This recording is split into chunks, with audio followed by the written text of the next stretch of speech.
Hi there, Mike. Don't look so happy. Kind of looks like he just woke up from a nap. Gym hair. Not that there's anything wrong with that. Yeah. Right. And you look different today, Dawn.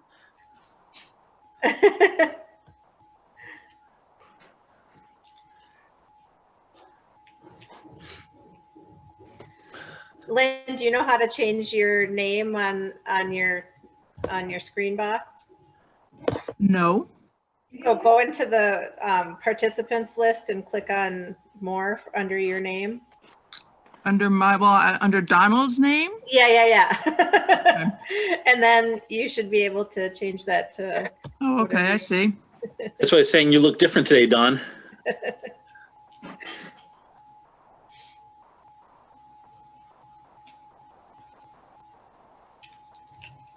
Ta-da. Hey.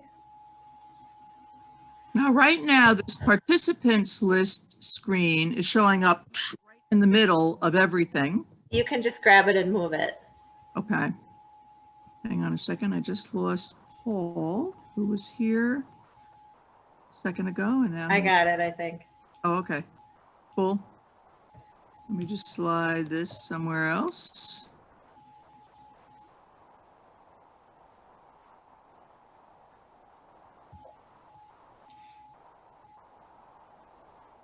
I'm so glad that sneaky Dr. Green got somebody else to have the conch. Well, I'm giving it a try here, you know. Yeah. Actually it's not much more complicated than participating as a guest, you know. No, it's not really until your PowerPoint blows up in the middle of a screen share, which is what happened to me the other That's why you're the Sunday. co-host in case wacky, crazy things happen. Right, indeed. Hey, Paul. Evening, everyone. Hey there, Paulie. Long time no see, Mikey. I know, it's been like 24 hours. And you just have to tease me by putting that picture as your background picture. I didn't shave today, so it's better. Yeah, but that's teasing. Anytime, anytime. If they hadn't salted the roads like a pretzel outside. Yeah, it's really bad. And if you get down in the southern tier, they've got all of the sand and gravel and all that kind of stuff. It's like riding on ice. Just going down 390, watching the plume of salt coming off the road. Hey there, Michael. Do they spread that solution? No, we just get the large granular stuff. And then it dissolves into the roadway and then it dries out and it comes up as flake. And No. if you go into a corner and find a pile of it, you may as well be on wet grass or wet leaves. Not to mention whatever damage all of the aerosolized, salt is doing to Right. anything and everything. It's true. The salt is the enemy. That's for sure. I've heard that the spray stuff is even worse for vehicles. I'm right at a county line, and the one county does salt and the other county does dirt. So you can kind of tell where you are by what's on the roadway.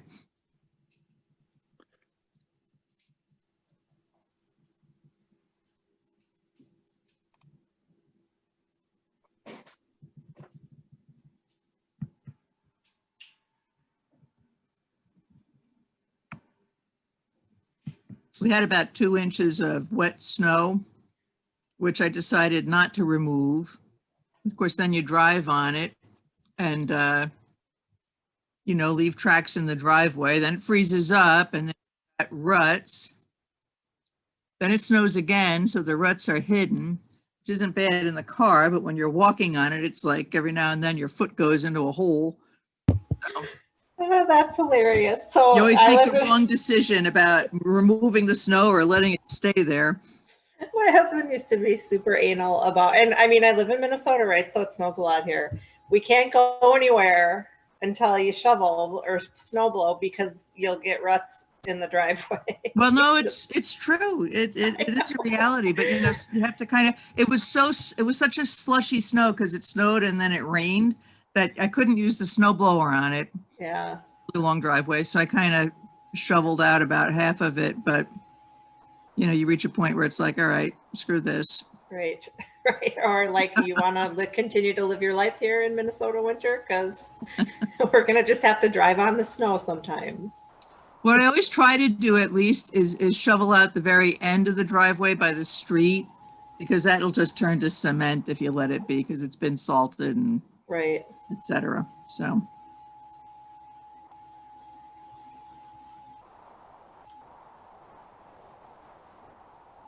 How's everyone doing tonight? Good. How are you, Christopher? Oh, hanging in. I never got to ask last week if your Christmas stuff ever showed up, or has it shown up yet? Nope, still not here. Not here. It's supposed to be in the mail today. But My husband's been waiting for some stupid little eBay thing, probably from China, for like 2 months. And he said he's going to have to start giving it like stickers, like you get those stickers for your car, you know, that say places you've been, because it's been pretty much all over the whole country. It's the adventure package. yeah, I got an update on it. It said it was out for delivery today, and our mail is normally here by about 4, and it's already 6. So they're still running behind. They've been delivering our mail like at 8 o'clock at night. Jeez, it's crazy. I ordered some foodie gifts for my family before Christmas, and I ordered some for me too. And mine said, the tracking said it's going to be delivered on this day.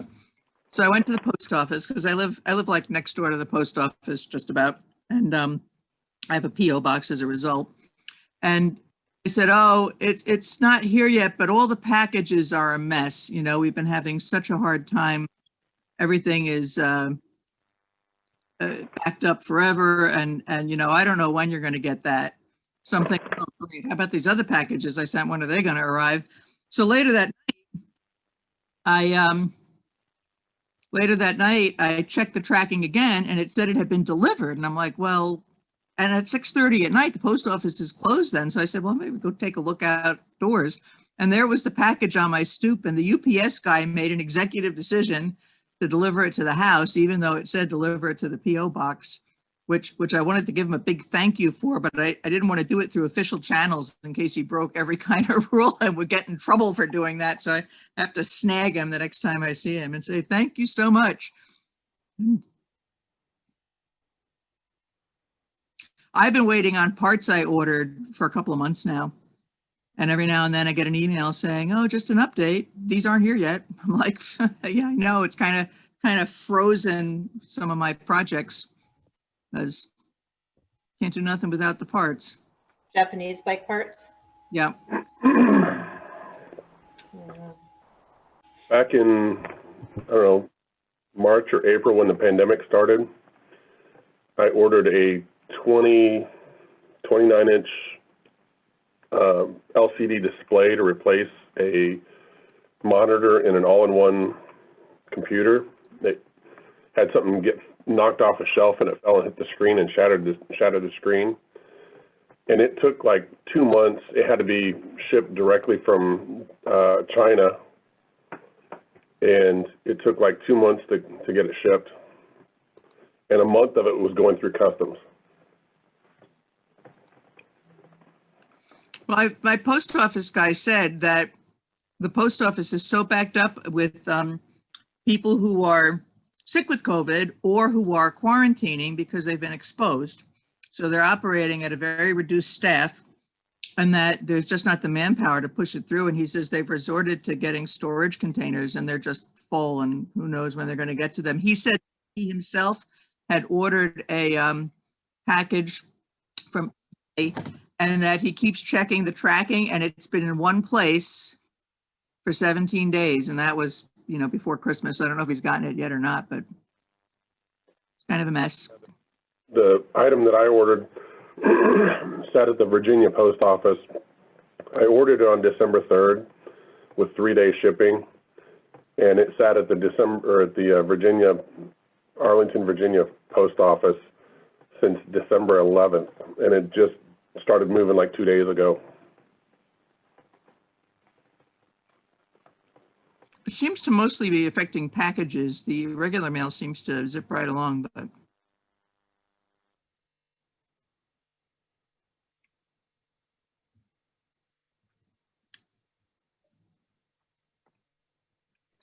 is everybody? Morning, everyone. Welcome all you new guys.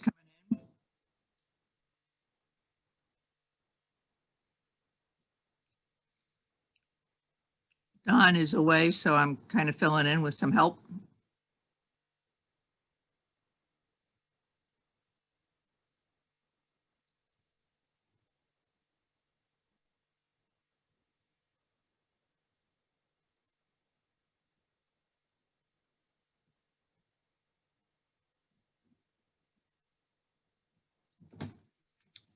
Is that a current view behind you, Michael? Nice snowy mountain. It's not far away. Nice.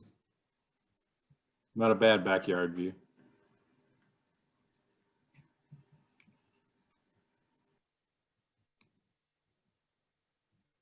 Well, some of those Colorado ranges seem to have the best range views that we've seen. Beats the back end of a shopping center or something, you know? Yeah, Breckenridge in particular is pretty spectacular. It's a world-class view where the range is. Nice. Where are you at in Colorado, Michael?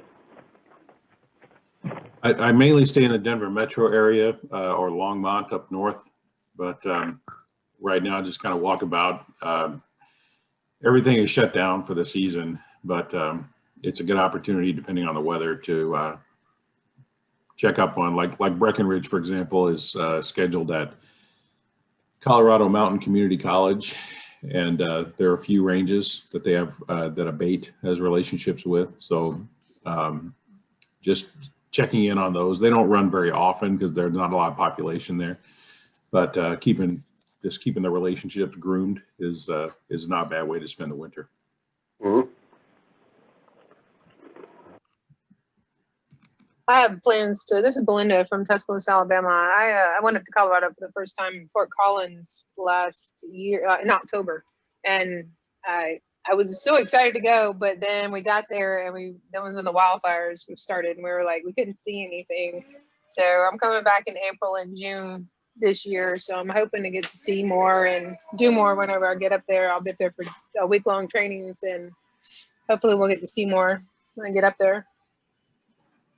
Yeah, the main thing I think people do wrong is they look at Google Maps, and like in Rocky Mountain National Park, there's some really neat drives, but you have to calculate that you're going to want to stop about every 2 miles to take a few photos, because every turn is a postcard. When they had the it was SMSA or RETS or something out in Billings, Montana, I invited my mom to go with me because her brother lives out there. And, you know, usually those would be nice hotels. And I figured it'd be a little break for her and she could go visit her brother, which was a trip she probably wouldn't make on her own. And we had a layover in Denver where, of course, they lost our luggage. So we got to Billings, and my mom had this little carry-on bag with her, and they knew where the luggage was, but it was in Denver, not in Billings, and it wouldn't get to us till the next day. So I said to my mom, well, what do you got in that little bag there? And she opens it up, and even though this was with, you know, TSA and restrictions and stuff, she'd somehow gotten through the airport security with a bottle of Pepto-Bismol, which had opened inside her bag. So everything in the bag was covered with this pink slime, and I just kind of opened it up and like, yeah, I'm doing this in the bathroom. And it was kind of a train wreck. It was a good thing the real luggage arrived the next day, but she got a nice visit with her brother out of it anyhow, so.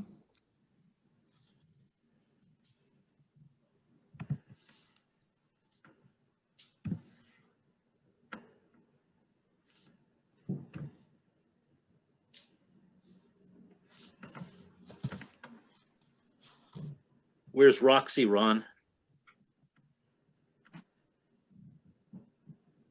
Oh, she's downstairs. We went out for a little walk real quick, and now she's down there whining to be with me.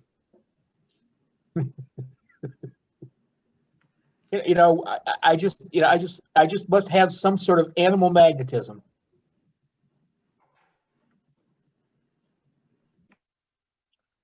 What? Nobody? Nobody? Not even Dennis? I'm right there with you, Ron. I've got the same animal magnetism. I've got 3 of them sitting with me. I'm sorry, Ron, did you say something? I was ignoring you. Oh, Dennis, did you get on? Did you finally get on? Yeah, I'm running behind schedule. Yeah, okay.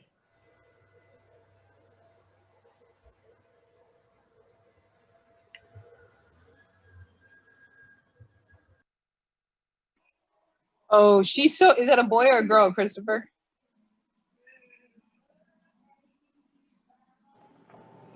She's a girl. She's a pocket boxer. Oh my gosh, she looks just like my mom's. She's gorgeous. She's only about 40 pounds. What's a pocket boxer? She's a little tiny boxer. Like, is that a specific kind, or she just happens to be small for the breed? It's just what they call like a really small one for the breed. Okay, I've never heard that before. That's cool. One of my coworkers. Go ahead. I was gonna ask, is her tongue stuck out? Like, oh, that one, oh my gosh. But my mom's little pocket, her tongue sticks out all the time. Like she has a missing tooth or something over there. Like this one? Yes. Here's a dog question for you, Belinda, since you're from Nolens or Louisiana. My coworker just got a Catahoula leopard dog that I'd never heard of before. Is that a Louisiana thing? Do you know? What's it called? A Catahoula leopard dog? I had to look it up because I've never heard of it before, but he said it's like a dog from there. Now I recognize the first word. That sounds like a very Cajun French word. I do recognize the first word, but I'd have to see a picture of the dog. It might be, is it a hunting dog? I have no idea. I don't know. Maybe it's a bayou dog. Well, there's a certain kind of dog that they breed to catch the nutria, and because in New Orleans you can get, like, I think it's like $10 a tail or $5 a tail, something like that, if you catch the little river rat things. And so there is a certain dog that they train to catch those things, and so it might be that kind of hunting dog. I'm gonna have to ask him about that. I don't know. It looked cool. I looked it up on Wikipedia. It looks like, it sounds like, it looks like a leopard. Strangely enough, I have a Catahoula boxer mix. She's hanging out right here next to me, so hard to see. But So Chris, you know what a Catahoula leopard dog is, probably. well, I had never heard of them until we got her out of a rescue. Okay. But yeah, when I Let me looked see if I up can- out, they were like very East Texas, mostly Louisiana hound dogs that they actually have web feet. It's kind of cool, and we'll see. Let me see if I can freak out all of your dogs right now. Oh, Oh, a black and white kitty. I'm a black and white kitty fan. I have 2. We only ever Here's a get black big- and whites. We call him, this guy's 19 years old now, 18, 19. Call him the Oh. Chunkcito. We also have a chonker, black and white. His name is Posix. Is he really vocal? Come here, Chips. Up. Come here. Both of up. our black and whites are very vocal. Yeah, they holler Wait, all the up. time, which I think is more What them training us than anything else. This dummy. I'm sorry, Chris, you were saying. Sorry. no, it's all good. Love my dogs. Okay, I'm going to ask, who's the young scientists of South Carolina? Oh, hi. He's like, That's James Carlisle. Sorry, that's my charity. Then I just logged in on my Oh, Zoom okay. payment that way. So Well, hello, Chris. James. James. So James, I'm so- actually in Northern Virginia, but my charity is out of South Carolina. Oh, okay. And if you're a BMW guy and you read BMW On, you saw a motorcycle we gave away as part of the charity a few months ago. Okay. Robin would know about that. No, I would not. I would not accept that thing ever again. I'm kidding.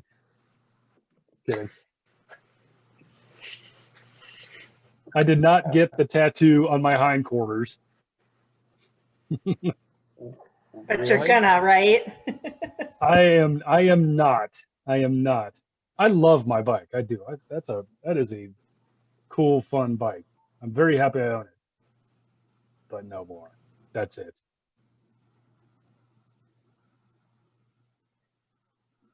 Oh no. Oh no. Can it be? Is it the Magster? Robin, is it the Magster? You all hear me? Yes, now we can. Okay. You got good It is camera going? the Magster. Hi, Maggie. Hi. Yeah, hi. Good video. Oh, where'd she go? She went away. What did you do? Kick her off, Robin? I did not. Echo. No, you're not now. You're good. Coming through on yours. Can you hear me? Maggie, can you hear me? Can you hear your audio? Is your audio work? You must have a very good connection today, Robin, to have two connections running simultaneously. I'm blown away by it. So we've got six simultaneous connections running. One of them is a low bandwidth Wi-Fi here. And so I took all your tips, Chris. Thank you very much for all that. I got to ask this in a public environment. I got to do this right. Christopher, do you prefer Christopher? No, it doesn't matter. Okay. Hey, you works. Yeah, I'm just bragging to be able to use any of you people by first names. Just, an elbow rub, But now we got 6 connections going. One of them is a local Wi-Fi, and the rest are just phones. But the bandwidth is so good here because we got cell towers. I can smell sound. That's how good the cell towers are here. Running, what was that software again? We're using Speedify, which still has some hiccups, but I liked your philosophy better of getting some load balancing stuff going on. But it will not create a virtual connection that I can use in Connectify. It just will not do it. So I figured eventually I was going to be asking you questions. You start pushing back like, yeah, just leave me alone now. Well, that connection they did with the Raspberry Pis, that was pretty impressive, where they kept stacking Raspberry Pis with USB modems connected to phones. And I think I saw one that had like 8 or 9 of them stacked together. So we start talking about Raspberry Pis, and it just starts going all erector set territory on me, like, project set. You get special boxes and goofy noise, and there may be duct tape and super glue involved. It's scary. I just want to know if they were red raspberries or black raspberries. Hold on a second, Robin.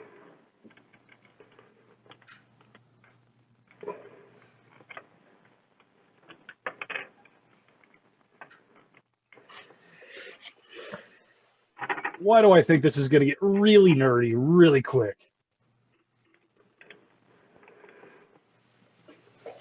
We'll get it open. I think you already passed that point. Here, I can give you a nerd. I can out nerd you maybe.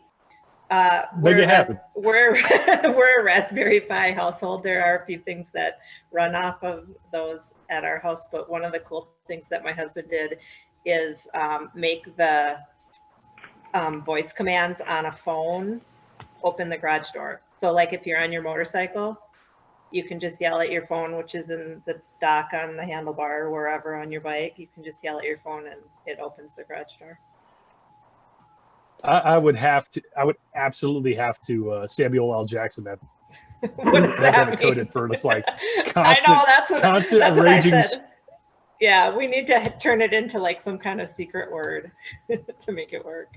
My wife is convinced, though, that Alexa is sexist.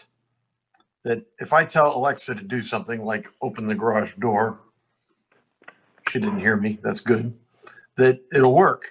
But if she says it, it won't work. Or turn off the TV or anything like that. I don't know if Raspberry Pi is any better. Our Alexa's the same way. It won't listen to my wife.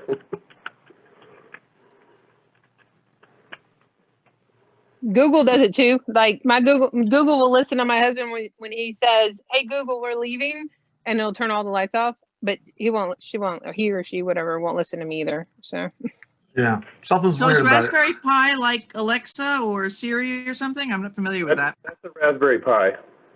Uh-huh. Is About it, the size of a deck of cards with the case on it. It'll open garage doors all over America. oh, This okay. is No, it's a computer. 8 gigabyte Raspberry Pi. It's a tiny little computer It's that like, can be made to do lots of things. it's like Okay. 35 Like it'll put a bucks. BMW emblem on your hindquarters.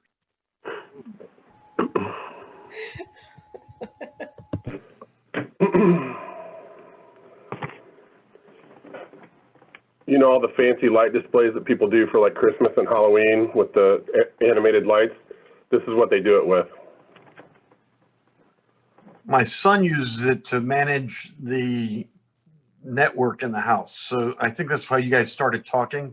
So we have a lot of bandwidth, but I teach 5th grade. He runs network administration for Fannie Mae, and then my wife works for the Pentagon. And so when the three of us are all pushing huge bandwidth, he uses the Raspberry Pi to make it work. It's pretty cool. That's pretty heavy. That's like a lot of necessary bandwidth being governed. That's pretty cool. Governed and separated. So, you know, people get really upset if their kids get seen on somebody else's bandwidth, for example.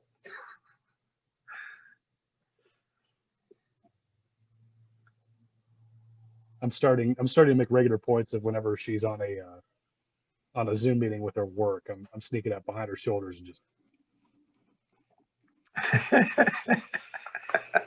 watching the meeting. You know.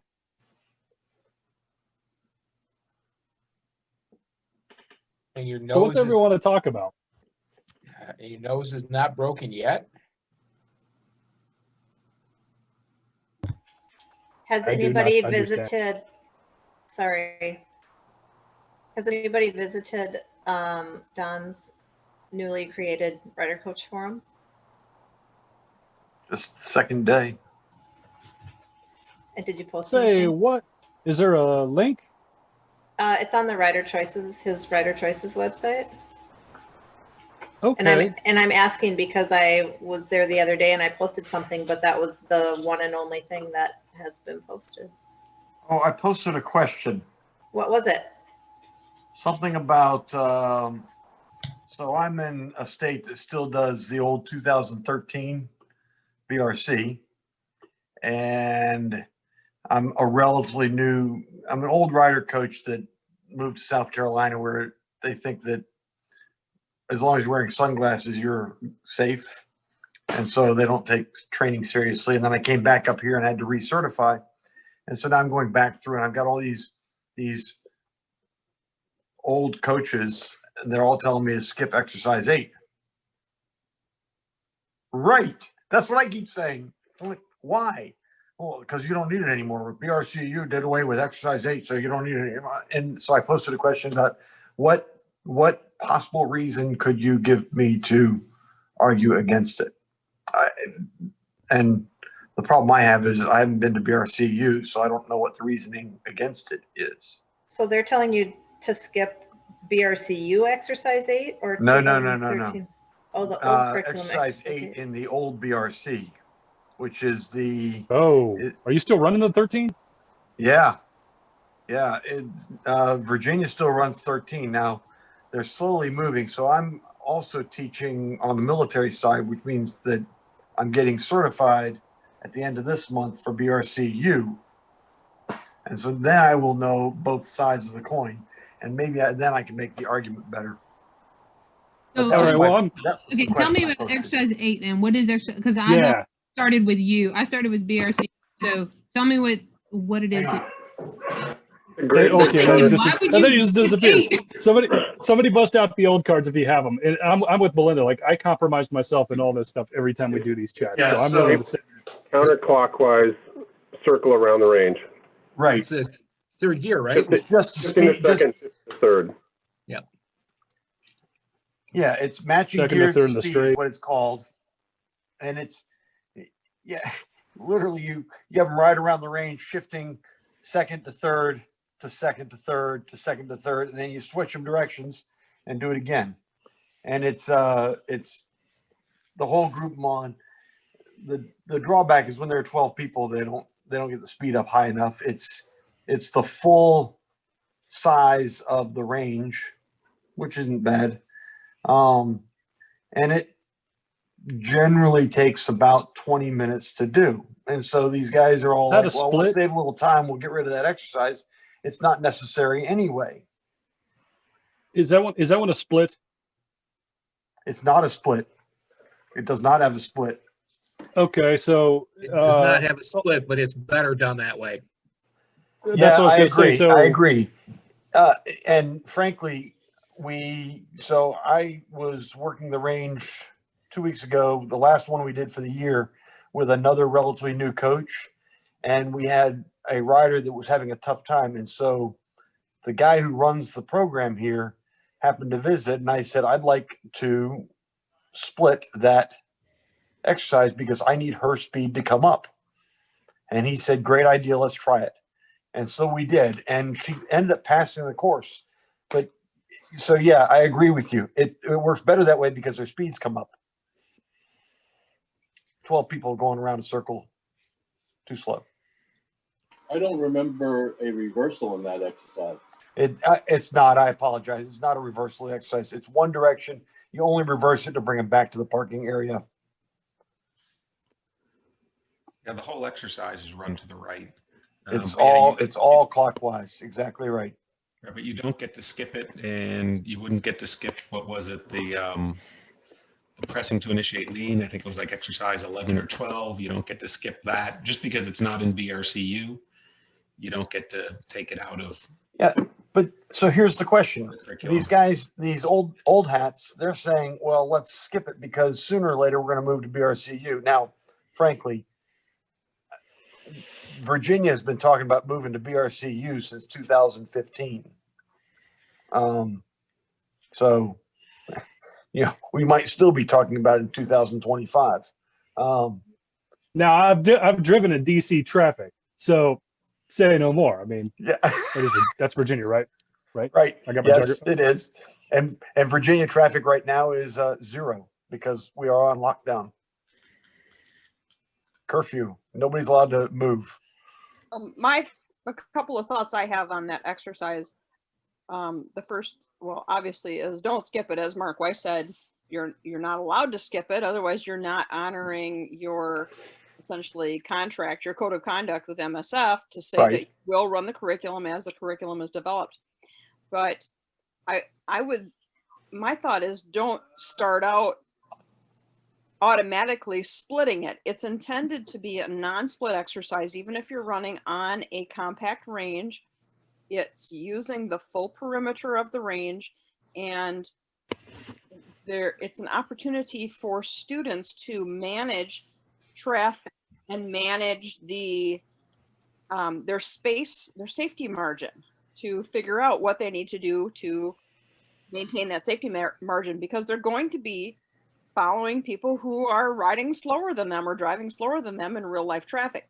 So give them that. Okay, so first. does that mean that if you're using first and second gear, does that kind of do the same thing as well then? Because I mean, you're still trying to match gears to speed. So if they get stuck behind a slow rider, does that help accomplish? Sorry to interrupt. Yeah, no, the real goal is to get them to feel comfortable shifting up and down. So on the long sides of the range, they're shifting to second gear, and they're getting an opportunity to feel engine braking while they're still in a straightaway toward the end of the long straights. In the short sides, they're shifting up to third gear, ideally. So if they can only shift for a second, they're still accomplishing the goal of practicing shifting up and down. If there happens to be a slower rider, then at first they need to learn how to manage that. But if you have a reason to stop the exercise and split it after you've tried running it as a full group, then I would adjust based on what that class needs, but I wouldn't automatically start with that every time. And I hear folks saying, well, I have a compact range. It's just not going to work on a compact range, and it's just not going to work with all riders. No, the compact range is still set up to, your student ratio is, your student numbers are lower because you have a smaller perimeter. So start out with all of them. If necessary, stop them, adjust to what that particular class needs. Those are just that's my opinion. And maybe I heard snippets of something from MSF over the years, but I haven't taught the old curriculum since 2013 or 14. So it's been a little while. I agree with all of that. And I used to tell my students, our goal is to be at the speed range that we're going between second and third. But if we don't meet that goal, we can still meet the objective of matching our gear to speed. So listen to your motorcycle and adjust as necessary. So they still get value out of it, even if they're not going like a rocket. When we would have a class get bogged down, we would not stop the exercise and split it, but we would stop the exercise and talk about traffic management, which is the same thing that we currently do in current exercise. James, would you mute yourself? When we look away for a split second and suddenly there are 10 riders on the circuit, if we have to intervene, we talk about traffic management and following distance, not tell them, oh, there are only supposed to be 4 or 5 of you in there at once. We talk about following distance and then say, go back at it and let them solve the problem. So we would do the same for exercise 8. We'd say, you're not supposed to ride around in a freight train. You're not managing your following distances. So we'll get started again and think about riding in traffic, not just riding in a big oval. Maggie D, what do you think about these things? I wasn't totally listening. I am kind of a little bit lost because I haven't, I was only trained in the new curriculum. So I started to visualize it in my head and then it just, sorry, I don't have anything to add here. So James, do you think maybe the real question is how you're going to try to fix that?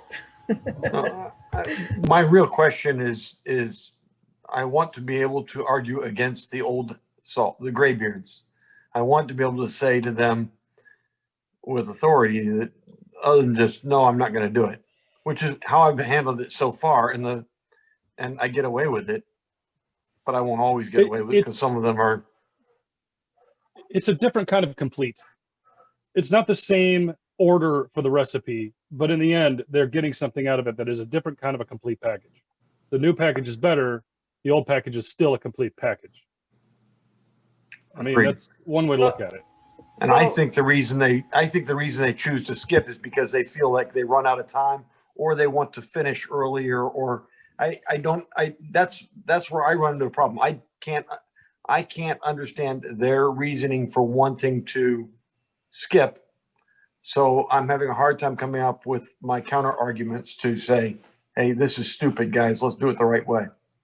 Well, I mean, I thought what Rita said was pretty much all that needs to be said in that situation, in my opinion, that they're not honoring the contract to be a curriculum provider for MSF, which I know is not the most diplomatic way to deal with that, but I mean, that's the facts. One of the things that I sometimes have to say to people if I need to bring out what I consider the big guns is that, you don't have to like it. It is what it is. And our role is to do what we're supposed to do the way that the curriculum is written. And that's the end of the conversation if we're at that point, When someone brings up dropping exercise 8, you might want to ask why not drop some of the other exercises that are in 2013 and not in I mean, I take bribes. You just pay me. I'll just write the sheet for you and you can just go home. I totally take bribes. It's cool. Some of the exercises, well, first, basically, it's pretty simple, is that you don't skip, you don't omit. I mean, it's pretty simple. We're kind of taught that in kindergarten of MSF, but there's exercises that are designed to be higher challenge and less challenge. And I mean, I've run enough classes where exercise 8 is I wouldn't say it's the most challenging exercise, but that doesn't mean it gets omitted. I mean, it actually, there is learning taking place. It's just not the highest challenge exercise out there. It does serve to help students who are still, usually by then students kind of have the grasp of shifting, but by giving them a whole bunch of shifting all at once in that short time frame, they kind of become a little bit more autonomous with it, I found. And it helped their progression to where the shifting they were less in their head with it. There's Even a lot with you go. Even with the new curriculum, if I have a few students who are sort of getting shifting, or even one student sort of getting shifting, but not necessarily super comfortable with it yet, between exercises 6 and 7, during the break, I'll have all the other students take an extra long break, and I'll have the students who are struggling ride part 2 of exercise 5 a second time, and essentially run the old exercise 8, having them ride the perimeter, practicing upshifting and downshifting. And I forgot to say, before I have them do that, I will have them do the simulated practice from exercise 4, the upshifting and downshifting. Practice simulating upshifting and downshifting with the engine off, and then sending them out to essentially rewrite exercise 8. So, or the old exercise 8, the perimeter, but rather than focusing on the slow look, press, roll, or the search, setup, smooth, have them more practice on the shifting piece of riding that. And as far as with the old curriculum, James, with having them, as far as you had said, well, exercise 8 in your curriculum is a 20-minute exercise. It's an exercise that should be run long enough for your students for that particular class to be able to feel comfortable with the skill and have and once they are proficient with the skill, have a couple celebratory laps. So if you have a class who doesn't necessarily need that curriculum or that activity per se, you run it a few laps for them to feel comfortable with the motorcycle they're on, shifting that motorcycle for you as a coach to see, yeah, they're solid. You don't have to run it 20 minutes. You can run it 7 minutes if that's what that class needs. So you're not wasting time for any class. You're giving them that foundational building block. And if a class needs to run it 20 minutes because they are struggling with that skill, well, you're gonna save time by running it 20 minutes now, rather than fighting in later exercises, trying to run those exercises a long time and getting to be proficient at shifting. I like that a lot. I'll try not to rant with my response to this, but I really like that. So just quick show of hands. This isn't always the case, but a quick show of hands. Raise your hand to the camera if you have your screen on. If you still every single time like to swing a leg over the bike. I still do. Some people, they don't always feel Yeah, that the way, questions. Right? Can you say the question again, Robin? I didn't. I'm sorry. So like show of hands. If every single time you throw a leg over the bike, you're happy to be doing it. That was the reason you did it. Like, yeah. Okay. Because there are people, it's like, oh, I don't have a car. Shoot, I got to gear up. I got to go to the store. I'm going to have to pack the luggage. And, maybe. So for the students, every single time they throw a leg over the bike, since it's still fresh to them, what Rita's talking about is going to be an exciting thing for them. Oh, it's just for fun this time, you know, or it's just a bonus round. They're still there because they've been looking forward to doing this forever, and now they get to do that, which I think is really cool. And oh, Matt Berry's in here. He smells funny. So the other thing I was thinking of was I took a shower. I also was thinking about, gosh, I wanted to get this out, and then I handed it off to Rita, pass the baton. Yeah, I'll interrupt somebody if you guys are all right with it. I'll try to remember what it was. Well, look, I want to say real quick. James made a comment or statement about coaches that hurry, that rush, and they just want to get over, right? So I have something coming up where I have a repeat student that did not pass from another class, and there was a not so nice review that was left by this customer, student, whatever you want to call them, about another rider coach. And the thing is if they felt rushed through. So I kind of feel you on that one, James. So we'll see how that goes. Like I said, I have a class next week, and I'm hoping that I can kind of keep my, I'm going to be like, okay, yeah, we're not talking about that class. This is a whole new class, bring that whole positivity into it. But James, I do feel you whenever you have the rider coaches that are just wanting to get it over with. And then there's some like really not nice things that happen after that.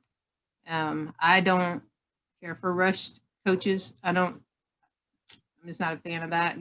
My first rider coaches did that, and I was like, yeah, no, you can calm down just a little bit longer. So yeah, I think an extra 20 minutes on the range is worth the time for the students to have fun, for the coaches to say, you know what, hey, I'm out here for a reason. That's what I was. Can I take a moment here? You will anyways. I'm trying to get better, like Zoom is new to all of us this year. It's like, oh, now we need this, but that actually chimes right into what I'm talking about. First off, I currently do not wish to coach anymore. Fortunately, I've gotten to hang out with you people in here, and I think what I've needed is I needed a winter, whether I had access to it or not. So I wanted to thank y'all for that, because I think if I give myself a half year, this lady behind me has convinced me you're good at this, do it. Well, the good of this part I'm not so sure about, but the point is that I thought of how, like, there's a term, when you think of an orchestra getting out of sync, we can look at the cards as experienced riders and see how every single little detail, why that exercise is in the place that it's at. So for example, lane changes.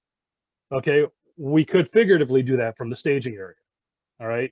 And if you get a BRC2, you might be thinking about, come on, guys, they probably know this stuff. But ideally, even when they're running it, when they turn their head to make the lane change, the bike starts pushing in that direction, right? And what's the exercise after that? I literally don't remember. What is the exercise after that? Swerving an obstacle.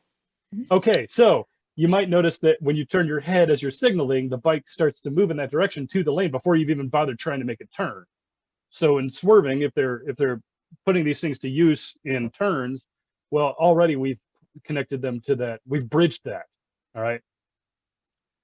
And the thing about like being rushed, when the orchestra gets out of sync, the students fall out of rhythm. Some are learning at a different rate or thinking about a different bridge between the exercises that may or may not be a strong enough thread to keep them in the class from the start.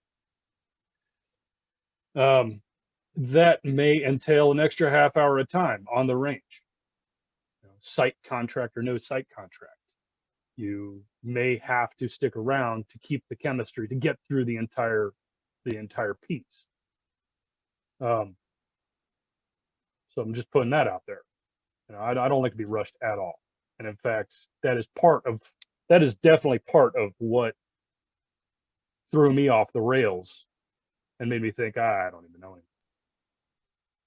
So Robin, I'm going to go philosophical on you. I'm going to go all Dawn on you for a second. So are you wanting to leave coaching because of other coaches or because of motorcycling itself?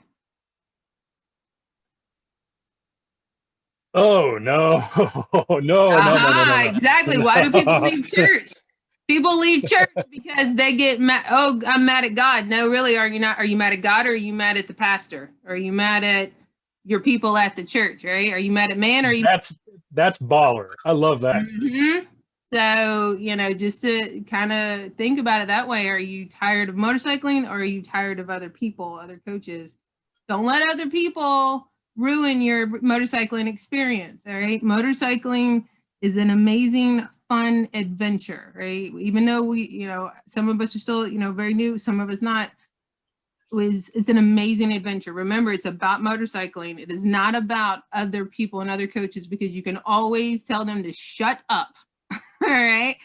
And you can always say, you know what? Read the cards. There's a reason it's in the book. And so, yeah. So please don't leave the motorcycling world or the coaching world. We need good coaches, because you can tell.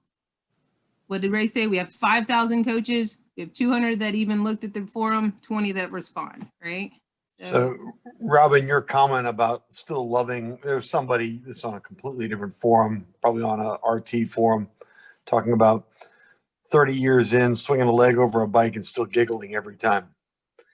I'm hoping that's the way coaching is. And 30 some odd years ago, I was some wet behind the ears second lieutenant and got in the Army. And Carl Vono was the big man on campus talking to a whole bunch of wet behind the ears lieutenants.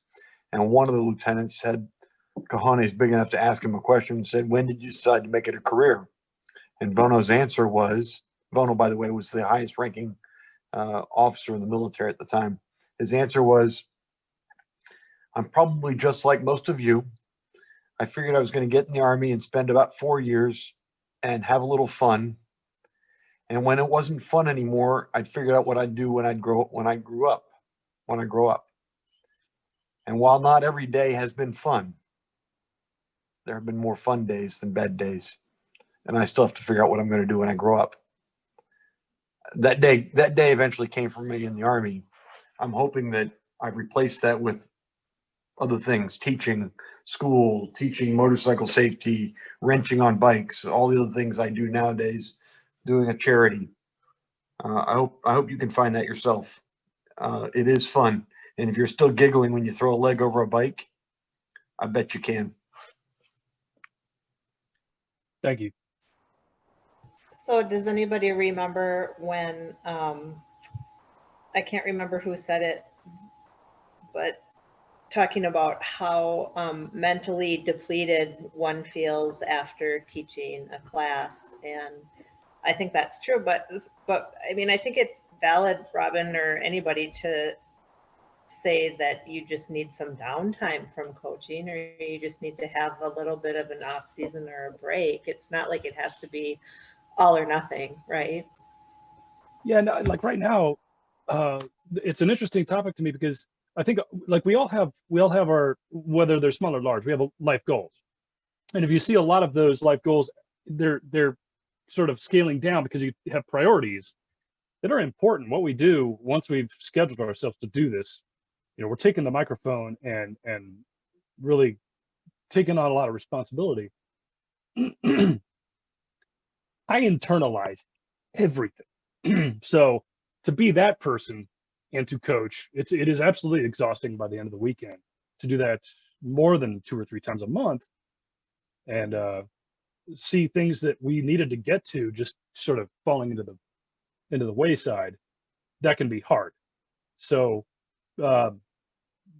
being self-mindful, budgeting your time properly, and being able to have enough energy to address things that are important to you on top of that, that is part of it. And once they start to go, it can affect some people.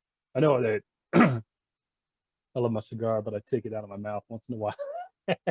Boom, there it is. Like if you have, my website's important to me. TRO is important to me. So I have not been able to write. I've not been able to prioritize advanced level writing because there's been a need for me to do what I've been doing, and that was exhausting. So now I've got some downtime, and you know what? I'm looking forward to seeing Rita. I'm looking forward to getting up to Wisconsin again. Just between now and then, I've got plenty of time to exhale and do something different. And that is an interesting topic for all of us, I would say. Just the ability to, you've been breathing in, then exhale and find some level out, you know? By the way, Belinda, what do I owe you? Is there a, do I pay at the counter? Do I have to go, are there two doors? There I were two take cash separate. out. I take cash out. There you go. Yep. No, look, guys, I'm telling y'all, this has been, I agree with Robin. This has been a great, the tribe talk has really kind of encouraged and really kind of amped up things. And I'm hoping that it has for other people too. I know I've really, really grown, and I look forward to continuing to grow as a coach and be able to pull y'all's ear on certain things. So, even though I do have to say one thing though, real quick, Ron, I did have a student ride where I had 5 students of my past students ride with me, and not a single one of them asked me, but they all did wonderful. Thank God we had a red slingshot at the end though, because we had like 10 riders with us. And every time we'd come around the corner, of course, now the rider coach in me was going, looking in that mirror and looking, I was like, oh, I see the red slingshot. Okay, we're good. Everybody's good. And so, but the student ride did go well. We had it a little while back and it did go well. So, but thank you for that advice though, because I didn't give them an opportunity to ask the question that you said.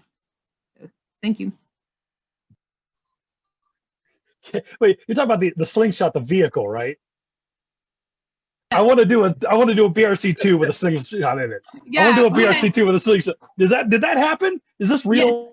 Yes. No. So I had a student ride. Like I went on a ride with students. Like I had some past students. I had like 5 or 6 past students with me, and one of their parents owned a slingshot, and they were in the back. They were pulling up the rear, and so I'd be like, we'd be going around the curves, and we come in the straightaway area kind of thing, and I'd look and I'd be watching, and as soon as I seen that red one, I was like, that red slingshot, I was like, okay, all the students are still going. I mean, like all the people, but now everybody that came, they were the students that we talk about that leave class, buy a motorcycle, start riding, right? They had all did that, and they had all been riding since class.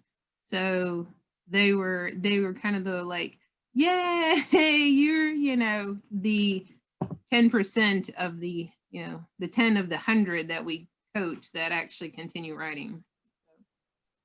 That's a rarity to hear anybody do that. I've ridden with 2 or 3 of my students now. And then I heard Don Barron, who's a name that he should be in here. That guy's better than me. He was a guy that sort of mentored me through my first coaching scenario. He saw one student where he told me, I'd actually ride with that guy. One time I heard him say it. I would ride with that one student out of the 40 classes we coached together. Linda was mentioning how much she learned on here.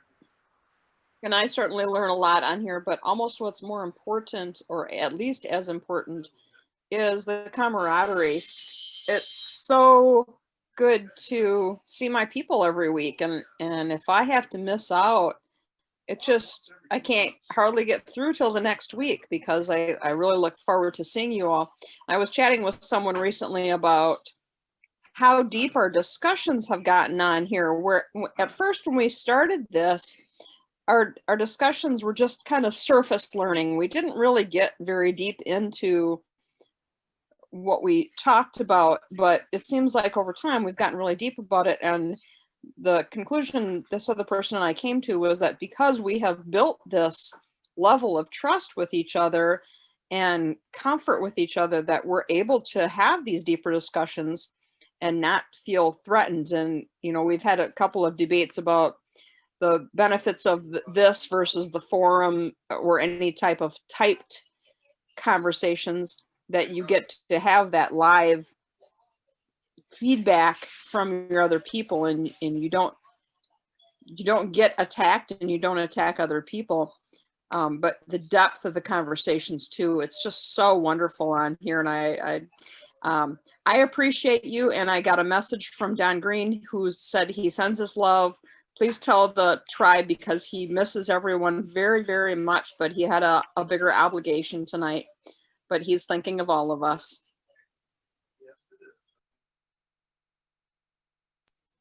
Is he still up in Niagara Falls, do you know? I received a message that he had a bigger obligation and he Okay. sends his love. Okay. Well, I saw Don's the got, Facebook a, post. Don's Yeah. got a lot of love for all of us. He's a great guy. Rita, you've expressed it well as far as the conversation you have here. It's completely different from the forum and completely refreshing from the forum. I kind of admit that too. I'm going to steer it a little different direction. Just curious if anybody has done any filming of a range from a drone to get a bird's eye view of. Only up close, like I get it right up in their face. You know, there may be some razor burn. It's a physically painful experience because I'm not good at it. Well, but all the we're looking to maybe run some error runs with various coaching positions and error runs of a certain type. All experienced riders, but I was just curious if that drone view would work if it's not too far out of focus, if it could actually be done. So we've got a Okay, guy so named Ed Levine here in Northern Virginia. He's sort of, you know him? I don't. I was going to say Dragon. I got to find his last name, but he works for United. And you go on. You first. Ed Levine is a guy here in Northern Virginia, and he's a certified drone operator, and he's sort of a wackadoodle guy, but he's he did a couple of very good drone shots overhead of the ranges, you know, in operation, and you could find him on the MSF RiderCoach forum, Ed Levine. Just be careful what you wish for, because when you start talking to him, but he'd be glad to do that kind of thing for you. And he's so on the flip side of that, so it sounds like he may be like difficult character at some level, but if you want to go through the motions of trying to look up Dragon Dragojevic Gagapip, then if you can get through that name, you'll find a guy who may be on the level. He does the same thing. He works for an airline, and I think his deal is you can get drones that follow a badge. So you ask somebody if they want to wear the badge, and then the drone will carefully follow them around from a specific distance. That is a way, but it sounds like between James and I, there are people you can meet that will hip you to whatever it is you need to do, and those you'll be spending a couple $100. Well, Ed's on the level, and he'll probably do it for free. It's just he's he's one of those guys. So some of the drones out there now, they've got the technology built into them that they'll follow with no special requirements. It'll lock onto a target to follow, and they will actually orbit around the object as it goes in motion. Sometimes that object is just the controller that comes with the drone. I know the GoPro branded drone. I can't think of whatever name it is, but I know that it would follow its controller from wherever. GoPro doesn't do that drone anymore, but that is a spectacular drone setup that was. I'm sure you could find a used one. You can, and they are worth it if you can find them. A buddy of mine does a helicopter business in this area, and he's allowed to fly over the capital area. So, but he bought himself 6 or 7 of those drones as GoPro got out of the business, because he said that was going to be the downfall of his business, of his helicopter business. He's right. And, but yeah, GoPro had a spectacular setup. And if you can find a few of them, they're easy to learn. They're worth the money, and they're inexpensive. There are a handful on eBay right now from $300 to $450 for what look like ones that are in spectacular condition. A question for Rick. Were you talking about error runs to analyze the rider's errors, or error runs to look at coaching errors?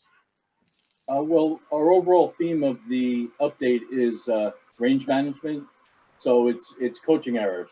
Okay, because just last Saturday we ran a one-day workshop here, and we basically did, I think, what you're looking at. We did it without a drone.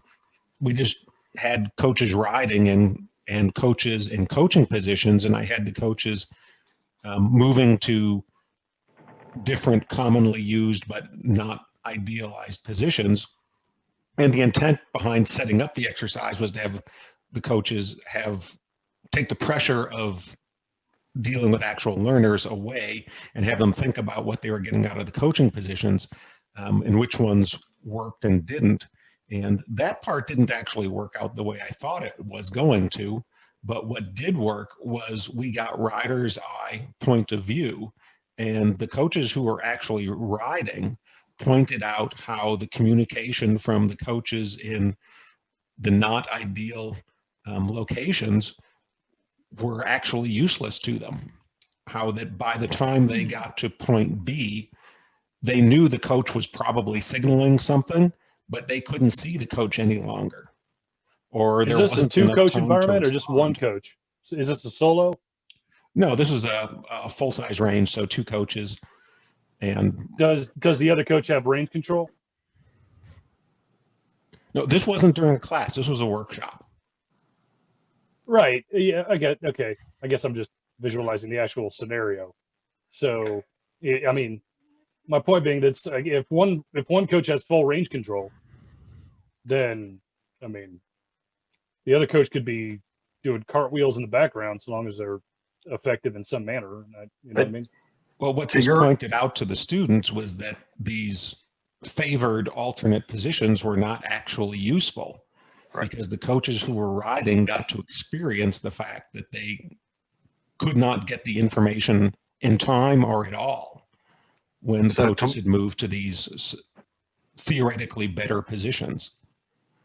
So to Mark's point, I had to retake the BRC, coaching rider coach certification course, and it's really interesting doing it again, because you've gone through it, you've been a coach, and now you're going through and seeing guys who coaches for a living, and you're seeing them talk about coaching positions and seeing how some of the positions just don't work. And absolutely, I love the way you brought that up, Mark. And if you can show that to coaches in real time who do it every day, even better.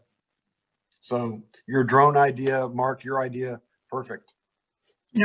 At one of my colleges, they actually have a drone program, to get, I don't know, it's a license or a certificate or whatever. And they build them, they fly them, they do all that stuff. And, it's been on my to-do list is to, get them to come and do some footage on the range to use for, I'm not sure what, maybe just promotional footage to throw on the website. But that might be a resource for you if your college if you run at a college, or even if there's a college nearby, they may have a program suited to that, and students might need a project. So I did make a whole video for PDW use for our coaches last season, and the idea of drone was floated and continues to be discussed. And what I will say about that is that there is value in seeing what's happening from a coach position for learning purposes, kind of along the lines of what Mark's talking about. I think that drone footage sounds nice in theory, but for our purposes and for what it sounds like you want to convey, having it be from a coach position point of view is much more useful. And that's true for what I did as well, which was eval scoring video. And you would never see what happens with a rider in an eval from a drone position in real life. So how is that valuable to a coach, really? So that's what I think about it. I totally see that point, and that had popped to mind for me. I think I had heard that we had discussed that somewhere at some point. And really, if anything that we're using drone footage for, can we just draw that on a sheet of paper? Well, if rider A goes over here and coach B is over there, we can draw that on a range card or just point on our range cards too. Yeah, we call that a chalk talk. And so if I wanted to do it that way, I would put an overhead projection of the range diagram on a classroom whiteboard and do it that way, because that saves time then, I guess. We had we had one of those laser boards at one point, and laser board is not even a name. And one of the coaches, friend of mine, I like the guy. He didn't know, and he went up there and used like dry erase marker all over the laser board. Expensive mistake. Pro tip! I saw a thing. So for those of you with dry erase marker boards that you use in the classroom, I can see you, Mags. By the way, if you get the dust sweepers and use those, you can wipe off the whole board with one of those in 2 swoops. You're welcome. Like a Swiffer? That's the one. I'm here for all of you. Thanks, Lara, for that input about the coach position. That probably saved me a lot of time. I wasn't sure if the view from the drone, just what altitude, what elevation it would be at, that if it was going to be, effective of a view. So we can. Everyone's got an iPhone with a camera, so we can probably get this footage done before the update. Yeah, I mean, obviously the drone idea is like super sexy and people are always into that, but it's like, hey, wait a minute, that is not really making the point that you need to make, because nobody's ever going to see what happens on a range from a drone's eye point of view. Well, we're going to pilot a program where I do all of my coaching remotely from a classroom with a drone and a speaker on the range. Jeez. I mean, what are you going to use to slap the students? Come on, this isn't going to work. I was going to say that the drone rotors. Well, you have the slap a student feature on the drone. It just flies up to them and swats them. No, you just buzz them with a the cattle rotor. prod. Use a cattle prod. As long as you don't get someone with long hair to get tangled in the drone, you'll be fine. James, I'll just say this into the air. James's garage. I think you're going to be a lot happier with the coach positions after the update.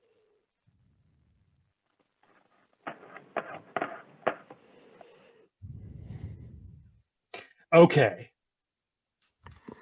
Okay, but speaking of drones, and because you all were talking about how you can get the drone to follow you, I've been meaning to check in with you all about this since the very beginning of all of this, but I'm going to do it now before I forget. Is anybody familiar with Itchy Boots on YouTube? Anybody watch her? Yeah, hi there. We actually have a thing with that. Go on. It's like the best thing on YouTube, and I'm not even kidding.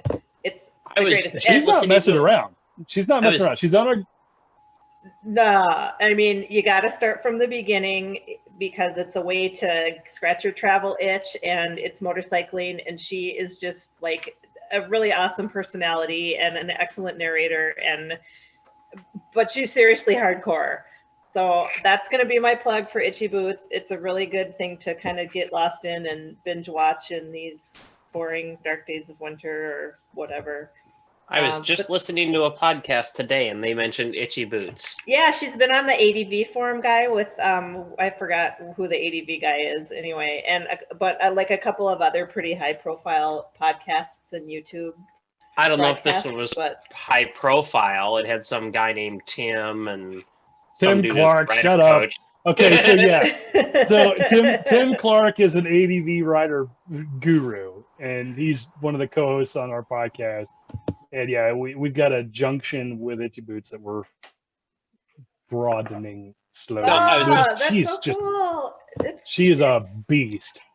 Total badass, like hardcore badass. Absolutely. And I do not say that very lightly, ever.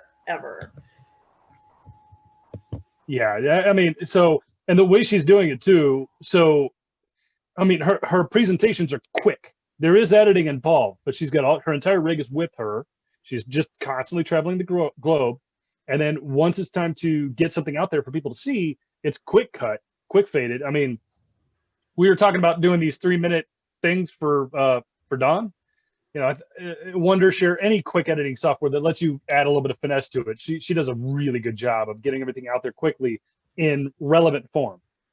Yeah. So yeah, if you it's start just a from monster. the beginning of when she first started doing that, which was basically just on a lark. She was in India and she was like rented a motorcycle to ride around, and then she was like, huh, I think I'm just going to ride around the world. So she bought a motorcycle and started riding around the world. She was a pretty new rider at that point, but she also had like zero high-tech gear. She was using like a GoPro at that point and nothing else. And she's still doing everything herself, all of her editing, all of her everything else, in addition to figuring out the logistics of traveling and this and that.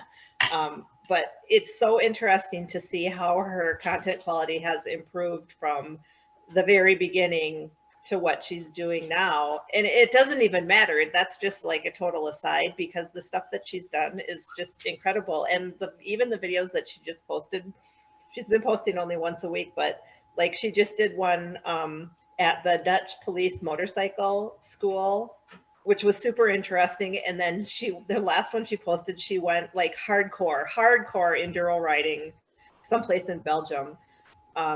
And it was just super fun to watch, but because she can't travel because of the pandemic now, but start at the beginning. If you're going to go there and get addicted, start at the beginning. She has like 4 seasons, I think.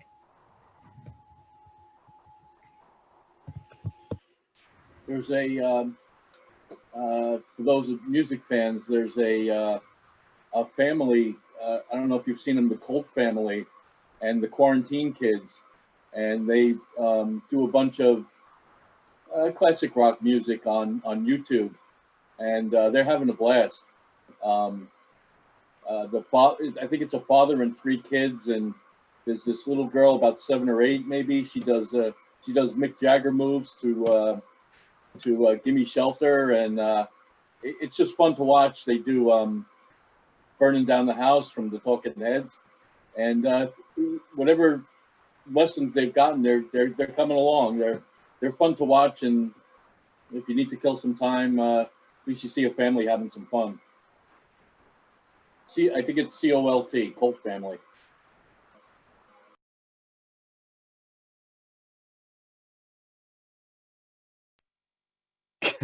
Sorry, I was about to do a Colt 45 joke. Ugh. No, they don't tie any range work in. Sorry, Robin.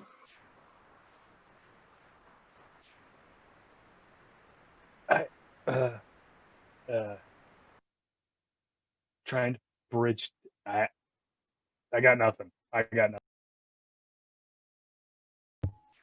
So the message that I posted on the new Dr. Green version of the RiderCoach forum was asking you all, for those of you who don't coach full-time or who are seasonal, what is the minimum number of classes that you think you need to teach to like remain proficient, or to feel like you know what you're doing, or to do a good job?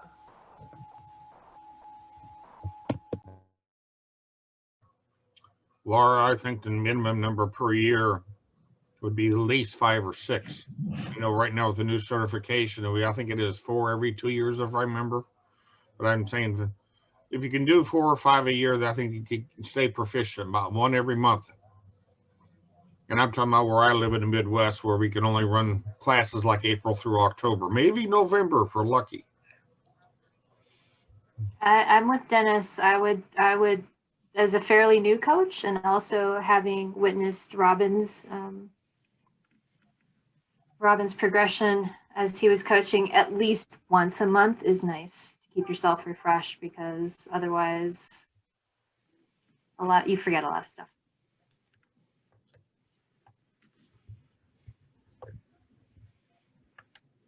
Lynn, yours.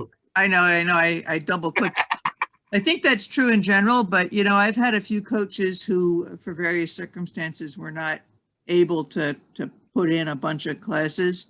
And, you know, if the coaches hit the books and stuff before they teach, you can compensate. You know, I've had some very committed coaches that, you know, for various reasons were unable to teach a lot of classes, but before they taught, they would review their materials and ask questions and, make sure that they communicated well with the coach they were teaching with on the day to do their best to stay current. So I'd say 6 would be a good starting point, though.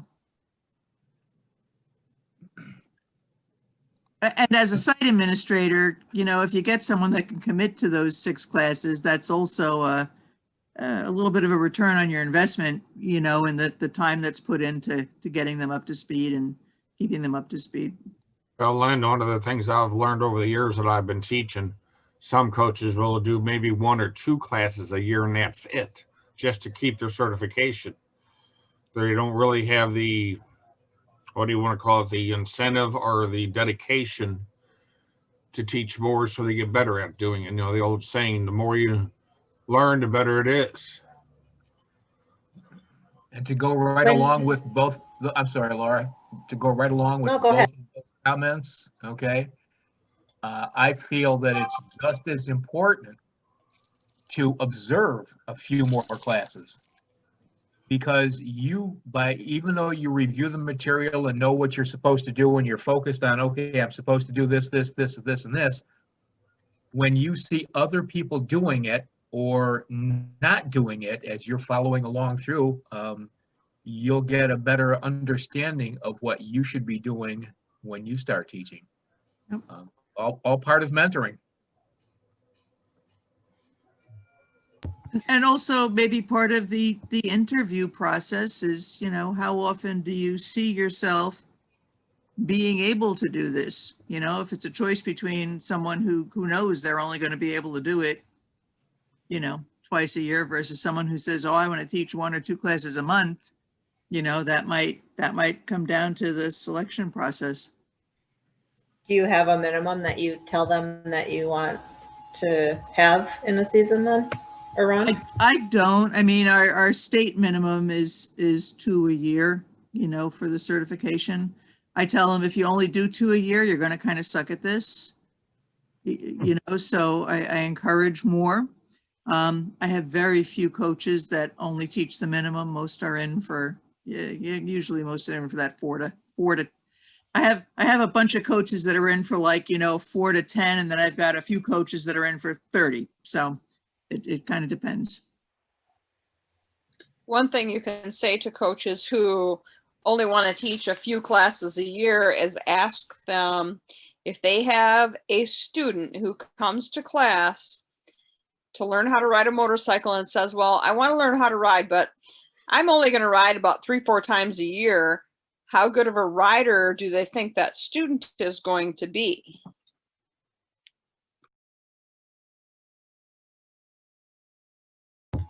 Yeah, okay, so here's a tangent to that question. Are there coaches in your programs or coaches that you all work with who don't actually ride a motorcycle anymore? Oh, I love this question so much. Anybody but me. Go ahead. I heard Robin never rides. Yeah, I don't, they're dangerous. I don't advocate them. I would say that the coaches who don't spend any time getting better themselves at riding would probably make a very poor coach. Yeah, our state requires active riding, clean driving record, and ATGAT, and that's pretty much full time. If you're a rider coach here and the director from the state sees you out in less than ATGAT, you get a write up. So Rita, mute your shit. Okay, so. Hold on, wait a minute. So you're saying, hey, so Murray, you're saying that, okay, I get the needing to ride. I get the other thing. What was it? You said, oh yeah, clean driving record. But you're saying that if you're out and you don't have a jacket or you don't have ATGAT, they'll write you up? Absolutely. They'll let you get off without having riding pants on, but jacket, gloves, helmet, eye protection, boots. We had a number of rider coaches fired over the years because they posted pictures on Facebook of them out riding without helmets on. And see, Damn, I get the I mean- helmet thing. Yeah, I get the What's- helmet thing, but wow. What state do you work in? New Mexico. Wow, that Oh, hey, how you doing? I'm over in Elephant Butt. I'm in Butte. Okay, sure, I'm up in Santa Fe. like MSF and WMSP, Wisconsin Motorcycle Safety Program, you know, yes, own and operate a motorcycle with regularity. Gear when gear is required, interacting with class, on your way to class, on your way home from class. Right. I mean, I often wear jeans on the bike. But man, to require all that stuff when you're not interacting. Yeah, with man, this is the sounds first a time I've ever little- sided with this is the first time I've ever sided with the a bait. But here's the problem. I'm a fifth grade school teacher, right? So you want to see me post on Facebook drinking my Macallan Scotch?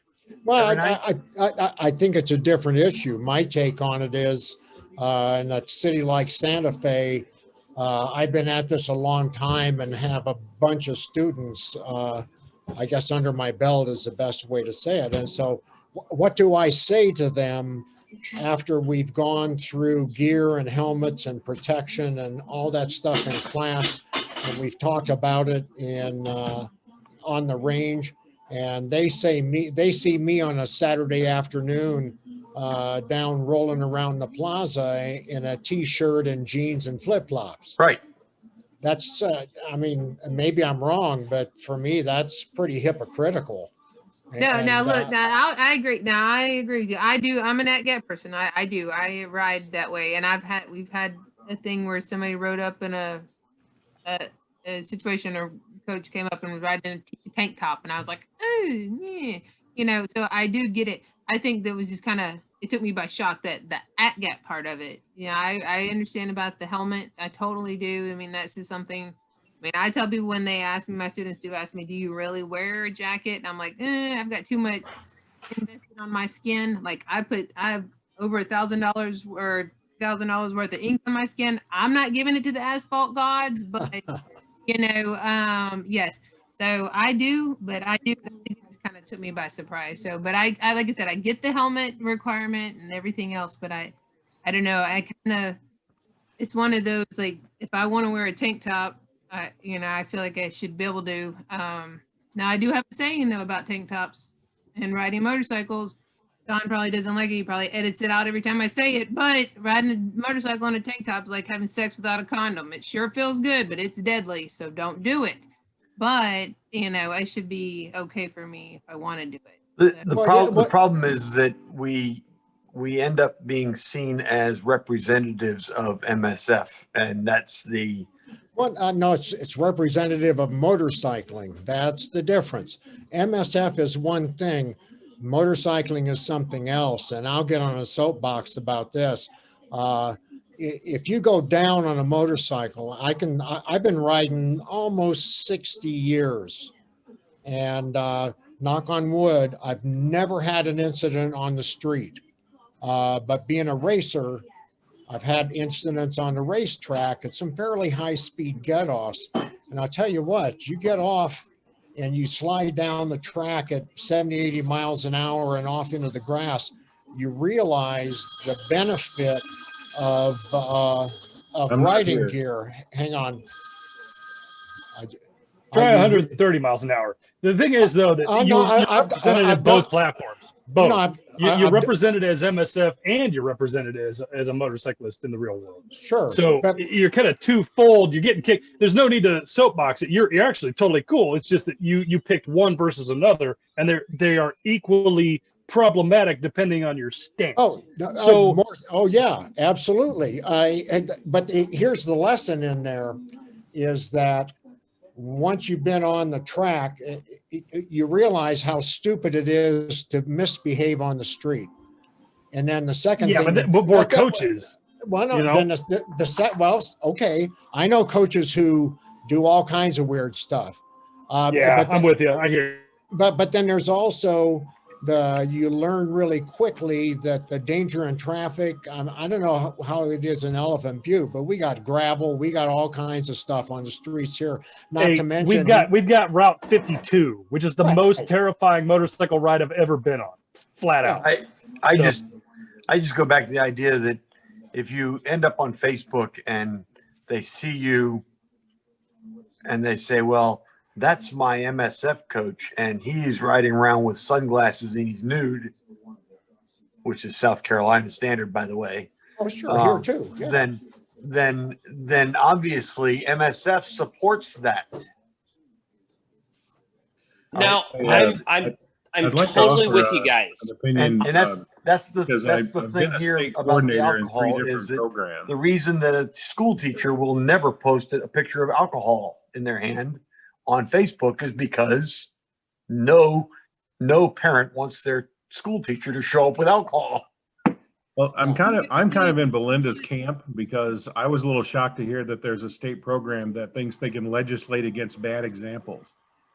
I've been a state coordinator in 3 different programs in the state. I've worked with a lot of others, and there is no way for me to write a policy that says if Lynn, who's a colleague and a friend, is seen somewhere doing something that I personally disagree with, unless it's a violation of policy, I don't have any authority to challenge that. It might affect our personal relationship. I may not go for a personal ride with her, but I can't take her job away from her as an administrator. I guess I'm wondering what New Mexico has as far as authority, that if I'm a coach there and somebody disagrees with the level of protection I'm riding, how they think they can take my job away without ending up in court, because I'm happy to take them there.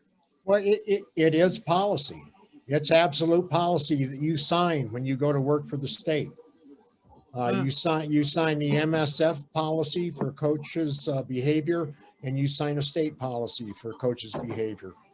And, So it's really a written contract between the state program. I mean, that's where the enforcement is. It sounds No, like. not state, MSF. MSF, Go back and look. Right, but MSF only policy- says when you're riding to and from class. Okay, so Right. Dennis, wake up, Dennis.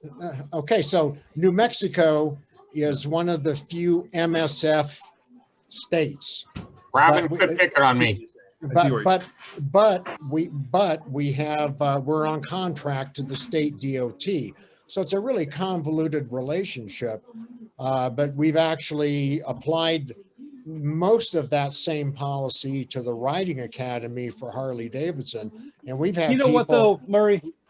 Is it Murray? Yeah, Murray. Here's the thing though. I don't disagree. I mean, I wear all the gear all the time. Hell, I sleep in a tracksuit, but that's not true. The thing is that this would be a lot more enforceable if it were easier to reach anybody in New Mexico who operated anything MSF level in New Mexico, because I've tried it 1,000 times and it's an impossible venture. So I don't know how enforceable this truth is. I do see where it's a contract between me and the state. I get that. But how what pressures they put on the shoulders of a coach to enforce that after they're off the job in their personal, they're not on the job. So there's definitely argument in it. And like I'm saying, I don't advocate. I am an at-get rider. Sure. But that seems very invasively strange, even if the guy is, and this is for Don, even if the guy is an asshole and the rider is a total jackass and is not wearing safe equipment, and they instruct, how do you step into their bathroom while they are going about their business and inform them that they are no longer an instructor? Well, no, I think what happens, I mean, in the reality, you can get a warning and you can say, this is what happened here. But part of the reality there as a site coordinator, which is what I've done, is if I've got somebody that's consistently problematic, I just don't schedule them. I mean, that's the easy way to deal with that. And when they ask about it, you can say, well, here's my reasoning. Tell me I'm wrong. Or do like they do for USA Cycling.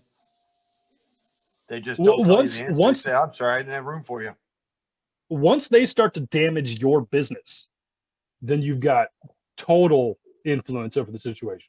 Our state policies are no more stringent than the rules of conduct, but I have had the coach, not teaching that day, swing by in a t-shirt, and I was like, dude, where's your jacket? And he's like, oh, I forgot, and he goes and pulls his jacket out of his saddlebag. And I had the conversation with him. I said, you showing up here in a t-shirt makes it look like the rest of us are talking out of our ass. So don't do that. You're going to show up here, I expect you to be in full gear. And I tell the students, if you're going to swing by here after class to say hi, you better be in full gear. Otherwise, I don't want to see you. Thanks, but no thanks. One of the things that's happened here, and I've only had to have that conversation one time with anybody ever. Sure. When I started doing Rider's Edge back in 2005, we'd get Harley people in to get certified, and you'd see them 3 weeks later, and they are leather from their feet to their neck, and then they got a do-rag on. And this is after going through freedom. Oh, sure, no doubt. But but the interesting thing about that is traffic in Santa Fe has gotten so horrible. I mean, it's ludicrous. Now we're seeing a larger and larger percentage of the folks that come out of that training with gear on, especially wearing helmets. One of the stats in New Mexico is we average, 50 fatalities a year is kind of the number that's out there. And I think 14 or 15 was the first year we had one fatality of a rider with a helmet on. So the stats are there. And, but, ultimately, I'm going to agree with Robin. Ultimately, it's personal choice. And that I don't agree with personally. I think it should be mandatory. But at the same token, I understand in a state where it's not mandatory, as long as you're making an informed decision, there's nothing really that I can say about it. It's a choice. There's a couple of problems. If it's personal choice, you end up with South Carolina where nobody gets trained. All right. Sure. The other side of that coin is if you say, okay, it's mandatory, then where do you draw the line?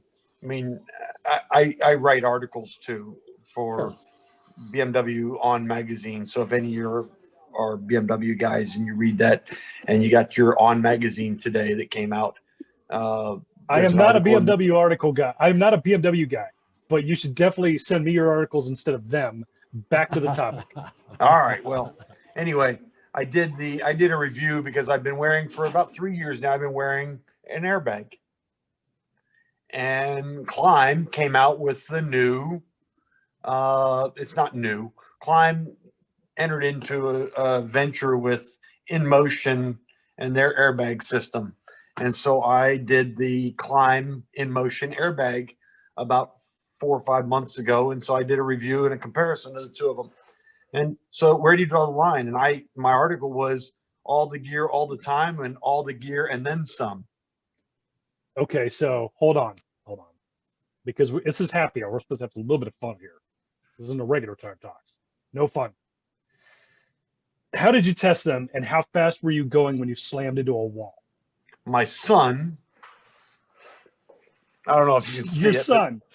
Let's do that. So that's an RT right there. Behind it is a 2008 GSA with 180,000 miles on it that I put most of the miles on. We were riding in the Appalachian. She rides. That's the K16. Is that the lower version of the L? He's got a 08 GSA, but we were doing a ride in the Appalachians, and he overcooked a corner at about 50 miles an hour and went down wearing a Helite Turtle airbag system. Managed to stand up, brush himself off. There was a few parts to fix on the bike. We put a new canister in, brushed himself off, and he managed to ride away. And I got to tell you, I was on the RT behind him. The instructor that was riding the course had asked my son, he says, okay, Jay, are you all right? Are you ready to go again? And my son turns around to the instructor and says, I think you really need to talk to my dad. I think he's worse off than I am. And he was right. the airbag did everything it was supposed to do. So how do you test it? I never want to test the damn things, but I believe in them, and I've seen my son go down at 50 miles an hour. Maggie, So Christmas next year, birthday. And I have to be honest, I'm truly not trying to stir the pot. I'm just kind of thinking about the difference between a culture of encouraging a culture of excellence and being an advocate for that, which we all are, and me playing the role of an administrator where I get to write a policy that determines what you have to wear when you're not on the clock. I think you all should have a problem with that because I don't deserve, nor do any administrators deserve that kind of power over you. And I understand that there can be school cultures, and like Lynn said, hey, look, maybe you'd be happier teaching somewhere else if you don't want to dance the way we dance. But I just would offer the opinion that you should really resist the idea that somebody in an office in your state capital can write a policy that says thou shalt lose your job if you don't wear the right kind of jacket when you're riding. I mean, I'm an ADGAT guy too, but that's as much peer pressure as anybody else. I don't want any of you giving me a hard time or seeing a student look at me and say, well, I guess you don't walk your talk. Yeah, it really rubs me the wrong way, the idea that New Mexico or any other state is deciding what people can do, even if, especially if it's inconsistent with the law. The last state I was in charge of was Colorado, supporting the state patrol. And it would never occur to me to tell those folks they must wear helmets when they're on a joyride for themselves on the weekends. But in New Mexico, never be able to defend it. But in New Mexico, they're employees, not contractors. Right, but they're employees. They are employees, and the person who wrote the policy is not somebody in an office in the state. The original writer of the policy was I think he's retired now. He's a senior rider coach, and actually designed the full-size range markings for the MSF. Was it David Smith? He's the one who originated that rule. Oh, sure. I know David. I'm going to text him and give him shit. So well, but it's still carrying through to this day. But Michael, are your rider coaches employees or contractors or both? That's an excellent point, and I'll be completely honest. I'm semi-retired at this point, but I ran Missouri for a while. I've worked as an administrator, or an assistant coordinator in Washington. I was the project manager for Colorado, and I was the operations manager in Oregon. And Oregon is very much that same way, it sounds like, where anybody that teaches in Oregon teaches for the state program as a part-time employee at a minimum. Right. Versus the privatized programs where Washington, Colorado, you work for a private school, and in most cases, you're a 1099 contractor. Yeah, so a 1099 contractor, you can't say that to. Right. But if you're an employee, and as a school operator, as a school owner, if you wanted to teach for me, I could say, look, this is the culture that we have here. We all hold each other to a high standard. But the worst I can do is say, maybe you'd be happier teaching somewhere else. But I see exactly what you're saying. That's how I say it. But then I see what you're talking about, though. If you want to hold coaches to a higher standard, it seems kind of I'll just say weird. It seems kind of weird that you should impose a standard on their personal writing, what a writer will wear while they're writing. Sorry, there may be alcohol involved. But there's also got to be alternative ways to go about suggesting to a coach that they need to ATGAT on arrival or represent themselves well in public. There's got to be a different message that can be sent that draws that out of them. I mean, all of a sudden we're sort of coaching the coach, in a manner of speaking, bringing their best behavior out of them, inspiring them to do the right thing. As a community, how isolated are they from the coaching environment where they don't do it often enough that they're acting independently of the opinion of many. And it's not like we want to face peer pressure on safety, but at the same time, we want to inspire them to follow somebody knows where I'm going with this. I don't need to always try to, I can't land it. I never can. To Somebody me, else makes this is a conversation that happens before people even are a coach. Hey, these are the rules of professional conduct. This is Yep. what's expected of you. If you're going to have a hard time doing this, then this is not for you. Oh yeah, So- we've had a Then couple this of people. situation doesn't arise. And you know, I feel like I don't have control over my coaches when they're not, you know, within the parameters of the rules of conduct. I hope they're out there wearing their gear. I haven't seen them Okay. wearing their Is it- gear, but is it- that's no, not is it- within my purview. Is it clearly stated in their interview? Rory, I will ask you this question. Is it clearly stated, like Lynn said? Because, like I say, I can, the only real world kind of example I'm thinking is like, okay, when you interview for Chick-fil-A, you cannot have any exposed tattoos, right? You have to cover all your tattoos, right? Is it clearly stated when they apply to be rider coaches for you that if you are seen out in public at a bike night, if you're riding anywhere, anything like that with your club, whatever, and you are not wearing all your gear all the time, and it's stated what at GET is for you, is that clearly stated when they sign their contract or when they sign? Well, you're a Shriner. It's a good point because here in my situation, when I was doing site coordinating for the state and program managing for Harley Davidson, when we did the pre-interviews, two of the things that they were handed were the agreements that they have to agree to before they even get involved. And it's reinforced then in rider coach training. We actually, last year, we had two prospective coaches who said, well, I would love to do this, but I'm not going to wear a helmet when I'm not teaching. And so either take me or leave me. And then it said, well, the policy is, here's the policy. So I guess you have to figure something else out. So yeah, so I agree completely with Lynn says, if they are agreeing to it from the get-go, when they put their name on that, I can see that. I don't agree with it because it's just, it goes along with these things and, you know, carrying my firearm or those kind of things. It kind of goes along into that part. But if they agree to it, I can see where that part of the perspective comes from. But yes, Yeah, well, again, as long as they're agreeing to it, I can see that. But I would say make sure they clearly can see that from the beginning, because I know that if I got a thing that said, hey, Belinda, I saw you riding down the road in your t-shirt the other day. We're going to have a talk about that. I'm going to say, I didn't sign anything to say anything about that. So you mind your own business. So, well, in your case, you sure.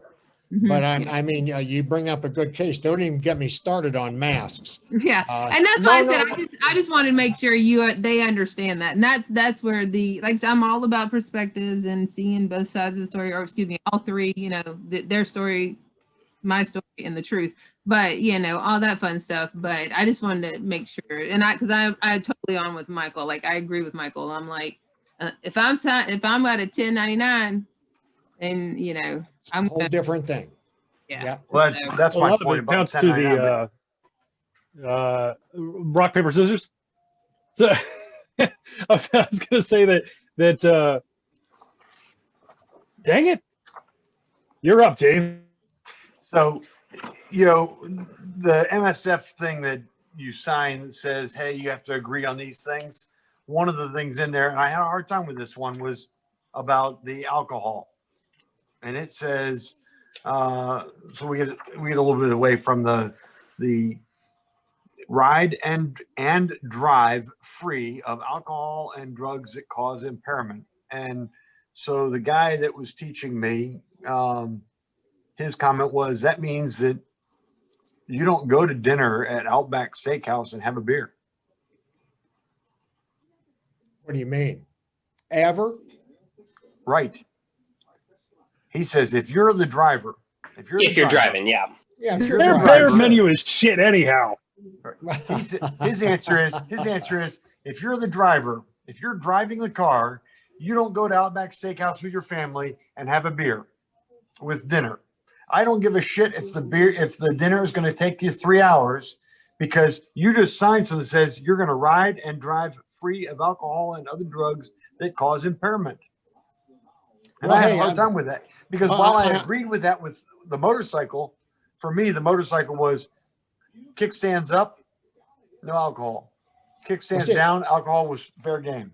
Yeah, I'm a Does that include black tar heroin? I haven't tried that stuff. I'm a military guy, so I don't know. So I'm a concealed carry instructor for the state as well. And so there are situations where I can carry into certain restaurants and alcohol establishments as long as I don't partake in any alcoholic beverages. And so that's just part of what you sign up for. Or if I'm going to drink, first, I don't drive, and secondly, I don't carry. So that's, I essentially don't have a problem with that. I mean, I literally will not drink and get on a motorcycle. There's a place south of here in Madrid, and it's a standard biker hangout. And you go by there on a Saturday when it's not COVID, and there'll be 100 motorcycles parked there and people out on the porch, and they're eating food and drinking beer and having a great time. And most of them have the same brand name.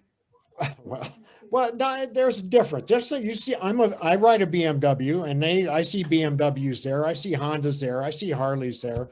But tattoo, hindquarters. Yeah, the fact remains, the accident rate goes up on that route between Madrid and Santa Fe because there are some challenging curves and everything else. And, you know, one of the articles I wrote, I talked about articles, said you want to reduce your chance of a fatality by 50%. Get rid of the alcohol. Well, look up Motorcyclist magazine. I'm going to say 5 years ago at least. They were doing a bunch of tests. They did helmets and all kinds of things. They did a test on a closed course with experienced expert riders. And they started with riding through a series of challenges sober. Then they went one drink. I remember that. Yeah. That was Ari, whatever his name is. Ari Henning. Ari Henning, yep. Yeah, he did that one too.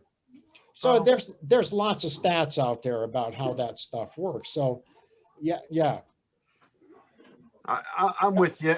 But it did, when I looked at that thing in order to do this, and this was back in 2014, and I signed this thing, I had to change my idea of what I would do, because back then I said, hey, I would go out to dinner and have a beer.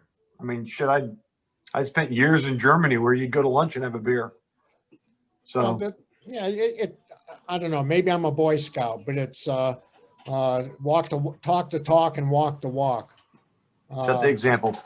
Yeah, got to be able to do that. If we can't do that, then we should probably be doing something else, because there are just too many fatalities out there. I don't know if you guys ever see Dan the Fireman on YouTube. He's a guy out of Tucson, and he's pretty good. He does a lot of different things, but I mean, 90% of the stuff that he does on his after action reports are people just misbehaving. So how comfortable are we now with our students riding around in long sleeve cotton t-shirts? Yeah, that's a good question. We do it too. One of the things that was pointed out to me by another rider coach, and I've said this here before, but I'll say it again, was that when she took the BRC, her rider coaches were wearing a long sleeve shirt, as we are required to do, and jeans or whatever. And so she came away from the BRC and being a new rider thinking that that was acceptable riding gear, which makes perfect sense, because if we're the role model and that's what you see us wearing on the range, then I get it. So ever since that was called out, I have made it a point to say to my students, here's what I'm wearing on the range. I would never ride wearing just this in real life, because I'm a at-gat person. Unless maybe on the rare 95-degree day, you would catch me riding in jeans, but I'm still got everything else on. And I don't know if that has value or meaning to them, but at least I feel better about it. I'm in the And- same boat. I do the exact same thing with my students. If if it's warm enough out and I'm just wearing a long sleeve shirt and jeans, I will point out at some point, often during activity sheet A10, which is the choices thing. I think it's A10. That's the choices thing, or on the range at some point, and I'll point out, yes, I'm riding in a long sleeve shirt. Do you guys think this offers protection if I go down? And they all shake their heads, and I say, this is part of the choices that we make as riders in our risk management. I've been doing this a long time. I'm confident in my abilities, yada, yada, yada. But I am aware that this shirt does not offer much protection if I were to go down. There's two sides of that, though. One is, how many of you ride your motorcycles to the range for teaching? As much as is practical. So somebody I repeat do, that again. and- What did he say? Well, two sides of that. One question would be, how many of you ride your own bikes to the range whenever you're teaching? And I do. I almost never drive a car. And so you'll see me with my Aero Stitch and my airbag and all my other crap on. And that's one thing. And so a student can ask me why I wear or what I wear or anything like that, and what the difference is between that and the 110-degree day on the range when I'm out there coaching. That's one side. The other side is, how many of you wear a helmet while you're out there coaching? Like when I'm not writing a demo? Not writing a demo, just working with students. And Depends on the exercise. I'm asking you this from a perspective of a Virginia coach. I think if I'm solo coaching, there may be a couple of times in between that I may have it on, but no, I'm not going to wear a helmet. So a year and a half ago, we had a coach, a very experienced coach. The student let go of the clutch and bumped into the coach. Not hard or anything like that. The coach got knocked over backwards and hit his head. Died the next day. Oh, I'm familiar with this story. Yeah, I heard that one. I Okay, know so about Virginia. Yeah, and holy shit, what a simple solution. And now I say that, and we've talked about this, and that coach happened to be part of the company that I tend to coach with most. But the guy who is the coordinator for Virginia safety now is talking about making the 3/4 helmet and the modular helmets off limits. He wants full face only. But that wouldn't have prevented that particular incident unless he's going to also require that you have a helmet on the range, period. And then we might as well legislate that we have to wear helmets in cars and all kinds of other stuff. Well, that's sort of where we're going, is that the guy that runs the program runs the company that I work for. Every time I see him on a range, if he's coaching, he's wearing his helmet. He wears a modular helmet with the face shield flipped up. And the guy that runs the Virginia program was out one day and he said, I'm going to make it so that you can't wear those modular helmets anymore because they are not designed to be ridden with the face shield up. I get what he's saying, but the reason cops wear modular helmets is because they can talk through them. Yeah, and you see a lot of the cops riding with the chin bar up as well. They do. I make my students and coaches Cops around here are wear a down half for dome. riding. Put them down, yeah. Put them down. They're not. If you read the instructions that come with them, they say to Put them down. Down for riding. And There's only one helmet. If I'm teaching by myself, in particular, if the weather is bad, I generally will have a helmet on and just leave it on because it becomes my rain hat. And sometimes in the interest of saving time, I might leave my helmet on. But, in the heat of summer, I don't see the point to wearing a helmet when I'm not riding a demo. That seems a little overkill. Although I have fallen down on the range, there always is the risk, but, you could fall down and hit your head doing whatever. So. Not to be a smart ass, but maybe that coach wasn't in a good coaching position. You get hit by the rider. I mean, you know, I'm in all serious, not to be. Right, like don't stand in front of a running motorcycle, stand to the side of the line of bike. Generally a good idea. I'm absolutely 100%. Yeah, I am very aware that I try to never place myself in front of a running motorcycle that a student's sitting on. Yep. Yeah, the hard painful truth is that somebody died in the Virginia situation. So I acknowledge And that. that's At the same time, I extremely don't. unfortunate. Yes. It is. It's the dark. There's some fierce reality there.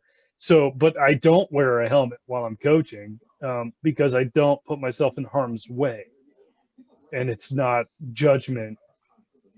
It's just that I never would have done otherwise, I guess. Well, You know. it goes back to that early on thing about coaching positions and having range control. And man, I don't know, two coach range. My people, both coaches better have range control all the time. And if they don't have range control all the time, there better be a whistle going off and people shutting off motorcycles and putting the side stands down and dismounting. Gotta be. If I'm coaching someone, exercise 4 on braking, they roll up to me, I'm going to have some kind of a conversation about progressive pressure or whatever. I am not looking at them. My head and eyes are up and I'm looking at everything else that's going on that range just to make sure. You never know. The worst thing you can do on an incident report is not fill in the witness slots as rider coaches. Very nice. And what state are You you in didn't again? see it though. I mean, you know, Yeah. sometimes it's did not witness, and you know, your stuff happens. Yeah. And I like this a lot. Hold on. Well, what state are you in again? New York. New Mexico. Mexico.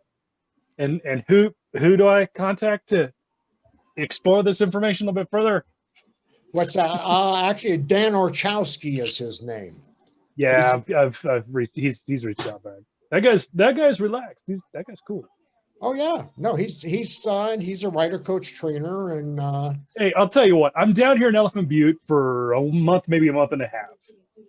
I'm not necessarily looking to coach, but I am interested in coaching in New Mexico at some point, and it feels very difficult to figure out. Not well. No. If you get to the point that you want to coach in New Mexico, call me or ping me. I'll put you in touch with Dan. The basic requirement is current certification. Come up and do a couple of classes so we can observe what you're doing, and if everything is copacetic, you're good to go. Yeah, no, I'm of the understanding that is not an option right now. That because of the pandemic, that the in-state coaches are the priority, and that the out-of-state coaches are out of work pretty much if they want to. Well, that's what I was told directly. Yeah, the interesting, I don't know who told you that, but the interesting thing is we're short of coaches due to COVID because a large number of us won't teach. Fascinating. Let me tell you exactly who told me that, because I'm just curious. This is fun for me since, you know, let's see, Leanne Early? Leanne Early, yeah, she's the administrator for the state. Okay, I'm of the understanding that they don't have any use for any out-of-state coaches right now because of the internal need for the workload. Like basically the. Well, you know what? Between now and next week, I'll reach out and ask Dan and see what's going on. We have fairly stringent requirements with COVID in New Mexico. Got to mask up the whole time. I just came out of Texas. I got DPS certified by basically the military. Sure. So. Yeah. So I mean, New Mexico is adorable by comparison, but I would love to work with somebody such as yourself, specifically you, and anybody in New Mexico that is looking for a co-coach. I would love to try that out. Sure. I'm definitely ready to mask up. I've got like chain mail if they require it. But as far as I can tell, this isn't going to happen, which is kind of a drag. I would have a little bit less indifference if it weren't for the fact that I'm kind of out of the game. I'm 1 foot in right now. Yeah. No, actually, tomorrow morning, I'll give Dan Orchowski a call. He knows my name. He knows my name. You should, yeah, feel. Okay. The thing to James's point is that, you know, a helmet, if we were wearing a helmet while we were actually walking around the range coaching, it might save us from that rare chance that we would trip and fall and hit our head on the pavement. We have to figure out how much safety we're going to take on versus how much risk we have. And yes, there's always going to be that rare chance that a meteor is going to drop out of the sky and take us out.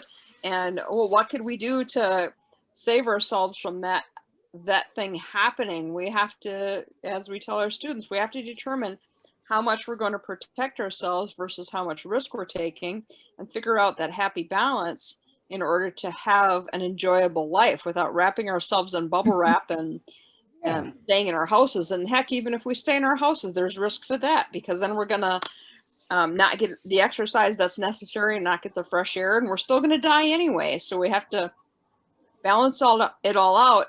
The thing is, though, if you are a person who you would not ride to the grocery store without wearing at least a jacket, and that's at 25 miles an hour,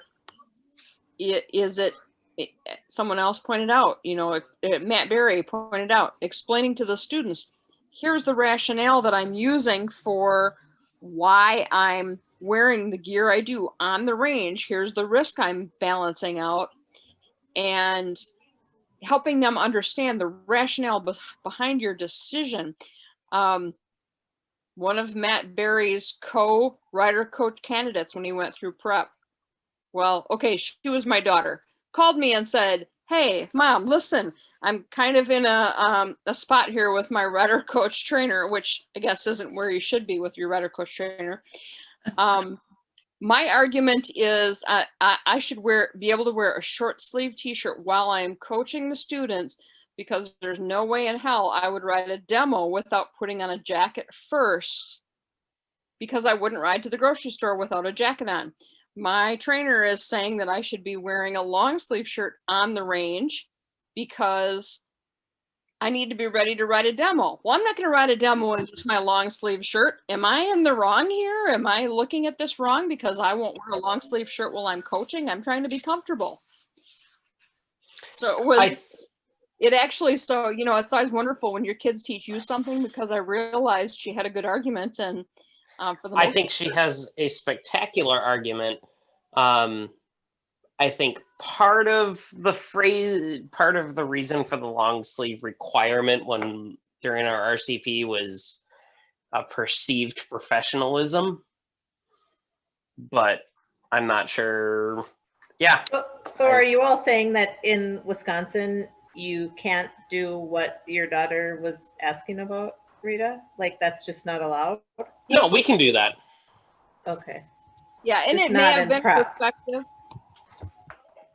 What was presented to me was that she felt she needed to wear a long sleeve. She was being told she needed to wear a long sleeve shirt on the range because she needs to be wearing what she would ride a demo in, yet she wouldn't wear just a long sleeve shirt to ride a demo.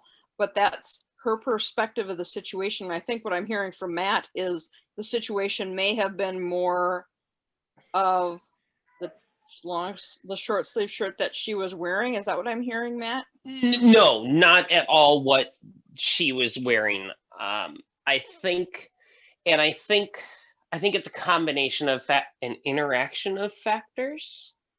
That some of it is, yes, you should be ready to ride a demo, and some of it was that RCP was 4 years ago, so, you know, fuzzy memories, and I've had a lot of beer since then. I believe we were told to wear long sleeve button down shirts, because I remember distinctly bringing a button down shirt with me, a long sleeve button down shirt with me for student teaching, and some other RCCs did not have them. And I think I remember them being admonished for it.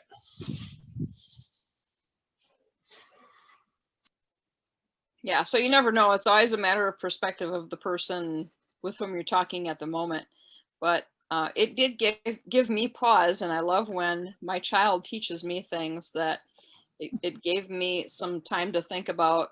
Well, yeah, I mean, we're riding 25 miles an hour on the range, riding demos, and there's no way I would ride to the grocery store at 25 miles an hour wearing just a long sleeve shirt. I would always put on at least a mesh jacket over the top of whatever shirt I happen to be wearing. So why would I ride a demo at 25 miles an hour with just a long sleeve shirt on? And as James was talking about earlier, you know, should we wear helmets too then when we're just coaching on the range? We have to find that balance.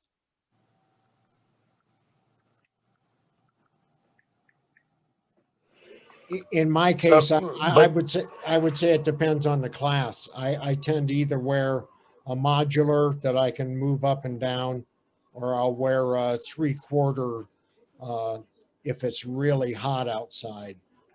See, I don't own either one of those. I only own full face lids, so I do not wear it while.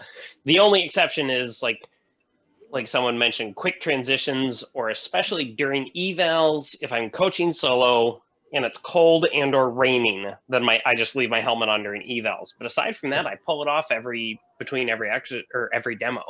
So to your daughter's I'll wear the comment, $1,200 helmet the you long sent. sleeve shirt, it makes sense, except that we require the student to wear this essential standard of dress to be out on the range, and we should match that standard.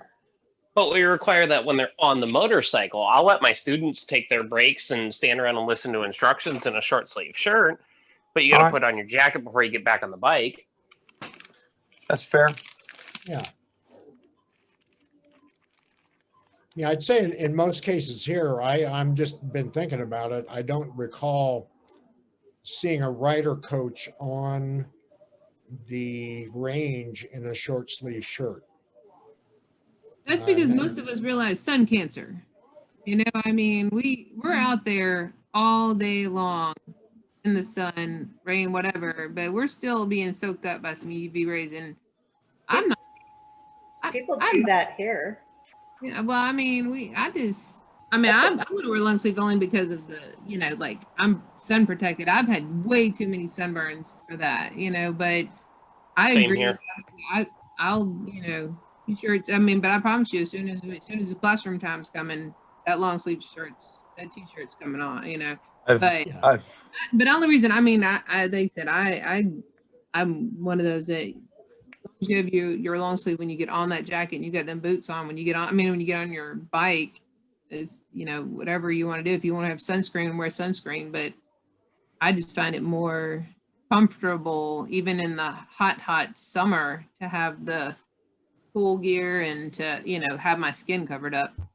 I've lived in Africa with the Tuareg tribe, with the Maasai tribe, and with the Merle tribe. And in every case, you watch the way they dress, and they all are, every last inch of skin is covered, and there is very good reason for that. And long sleeve t-shirt, that's what I tell people. I say, look, a white long sleeve t-shirt is going to be the best thing for you in the middle of June.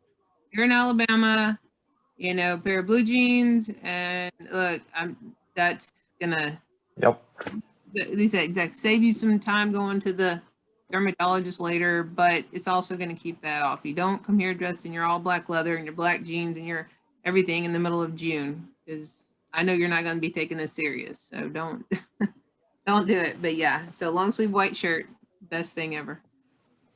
James, tell us there's a picture out there of you in a tribal loincloth. Not a loincloth, because they don't wear those, but how about a full blue Tuareg tribal kit? Yes, I've got that. A dashiki. Yeah. A dashiki. So James, it's exciting to hear that Virginia's finally going to be transitioning. Who's doing your transition training? Well, I say that I'm doing the transition training because I'm moving over. I'm going to teach for the Navy also. Okay. And of course, the Navy has gone on to the BRCU. How many of you know a guy named Hank Waters, Power Ride University? So I work with him, and he keeps saying that we're going to go over to BRCU. And then there's a guy named Kip that does the training out of Florida, and he claims that we're going to BRCU within Virginia too. But like I said, back in 2014, they were talking about it too. I know Dennis Phillips, and so he and I have talked about that repeatedly. I know he's been hearing the same thing as you for years and years. All right, guys, I got the easy Instapot just went off, so I'm being called to dinner. So, yeah. Minestrone soup in my Instapot tonight. Yeah. Hey, Well- guys, thanks so much. I'm real. This is the second time I've been here. I'm enjoying this. It's great. And Robin, I'm going to call Dan in the morning, and if he knows who you are, I'll have him call you and go over that policy. Yeah. Okay. Catch you guys later. Time anyway. It's time anyway. Yeah, I was about to say it's after 9, so maybe we'll say goodnight and do this again next week. Good job See you with next the week, guys. Conklin. Thank you. Thanks for See you later. moderating. Bless everyone. See you later. Good night. Good night. Well, everybody.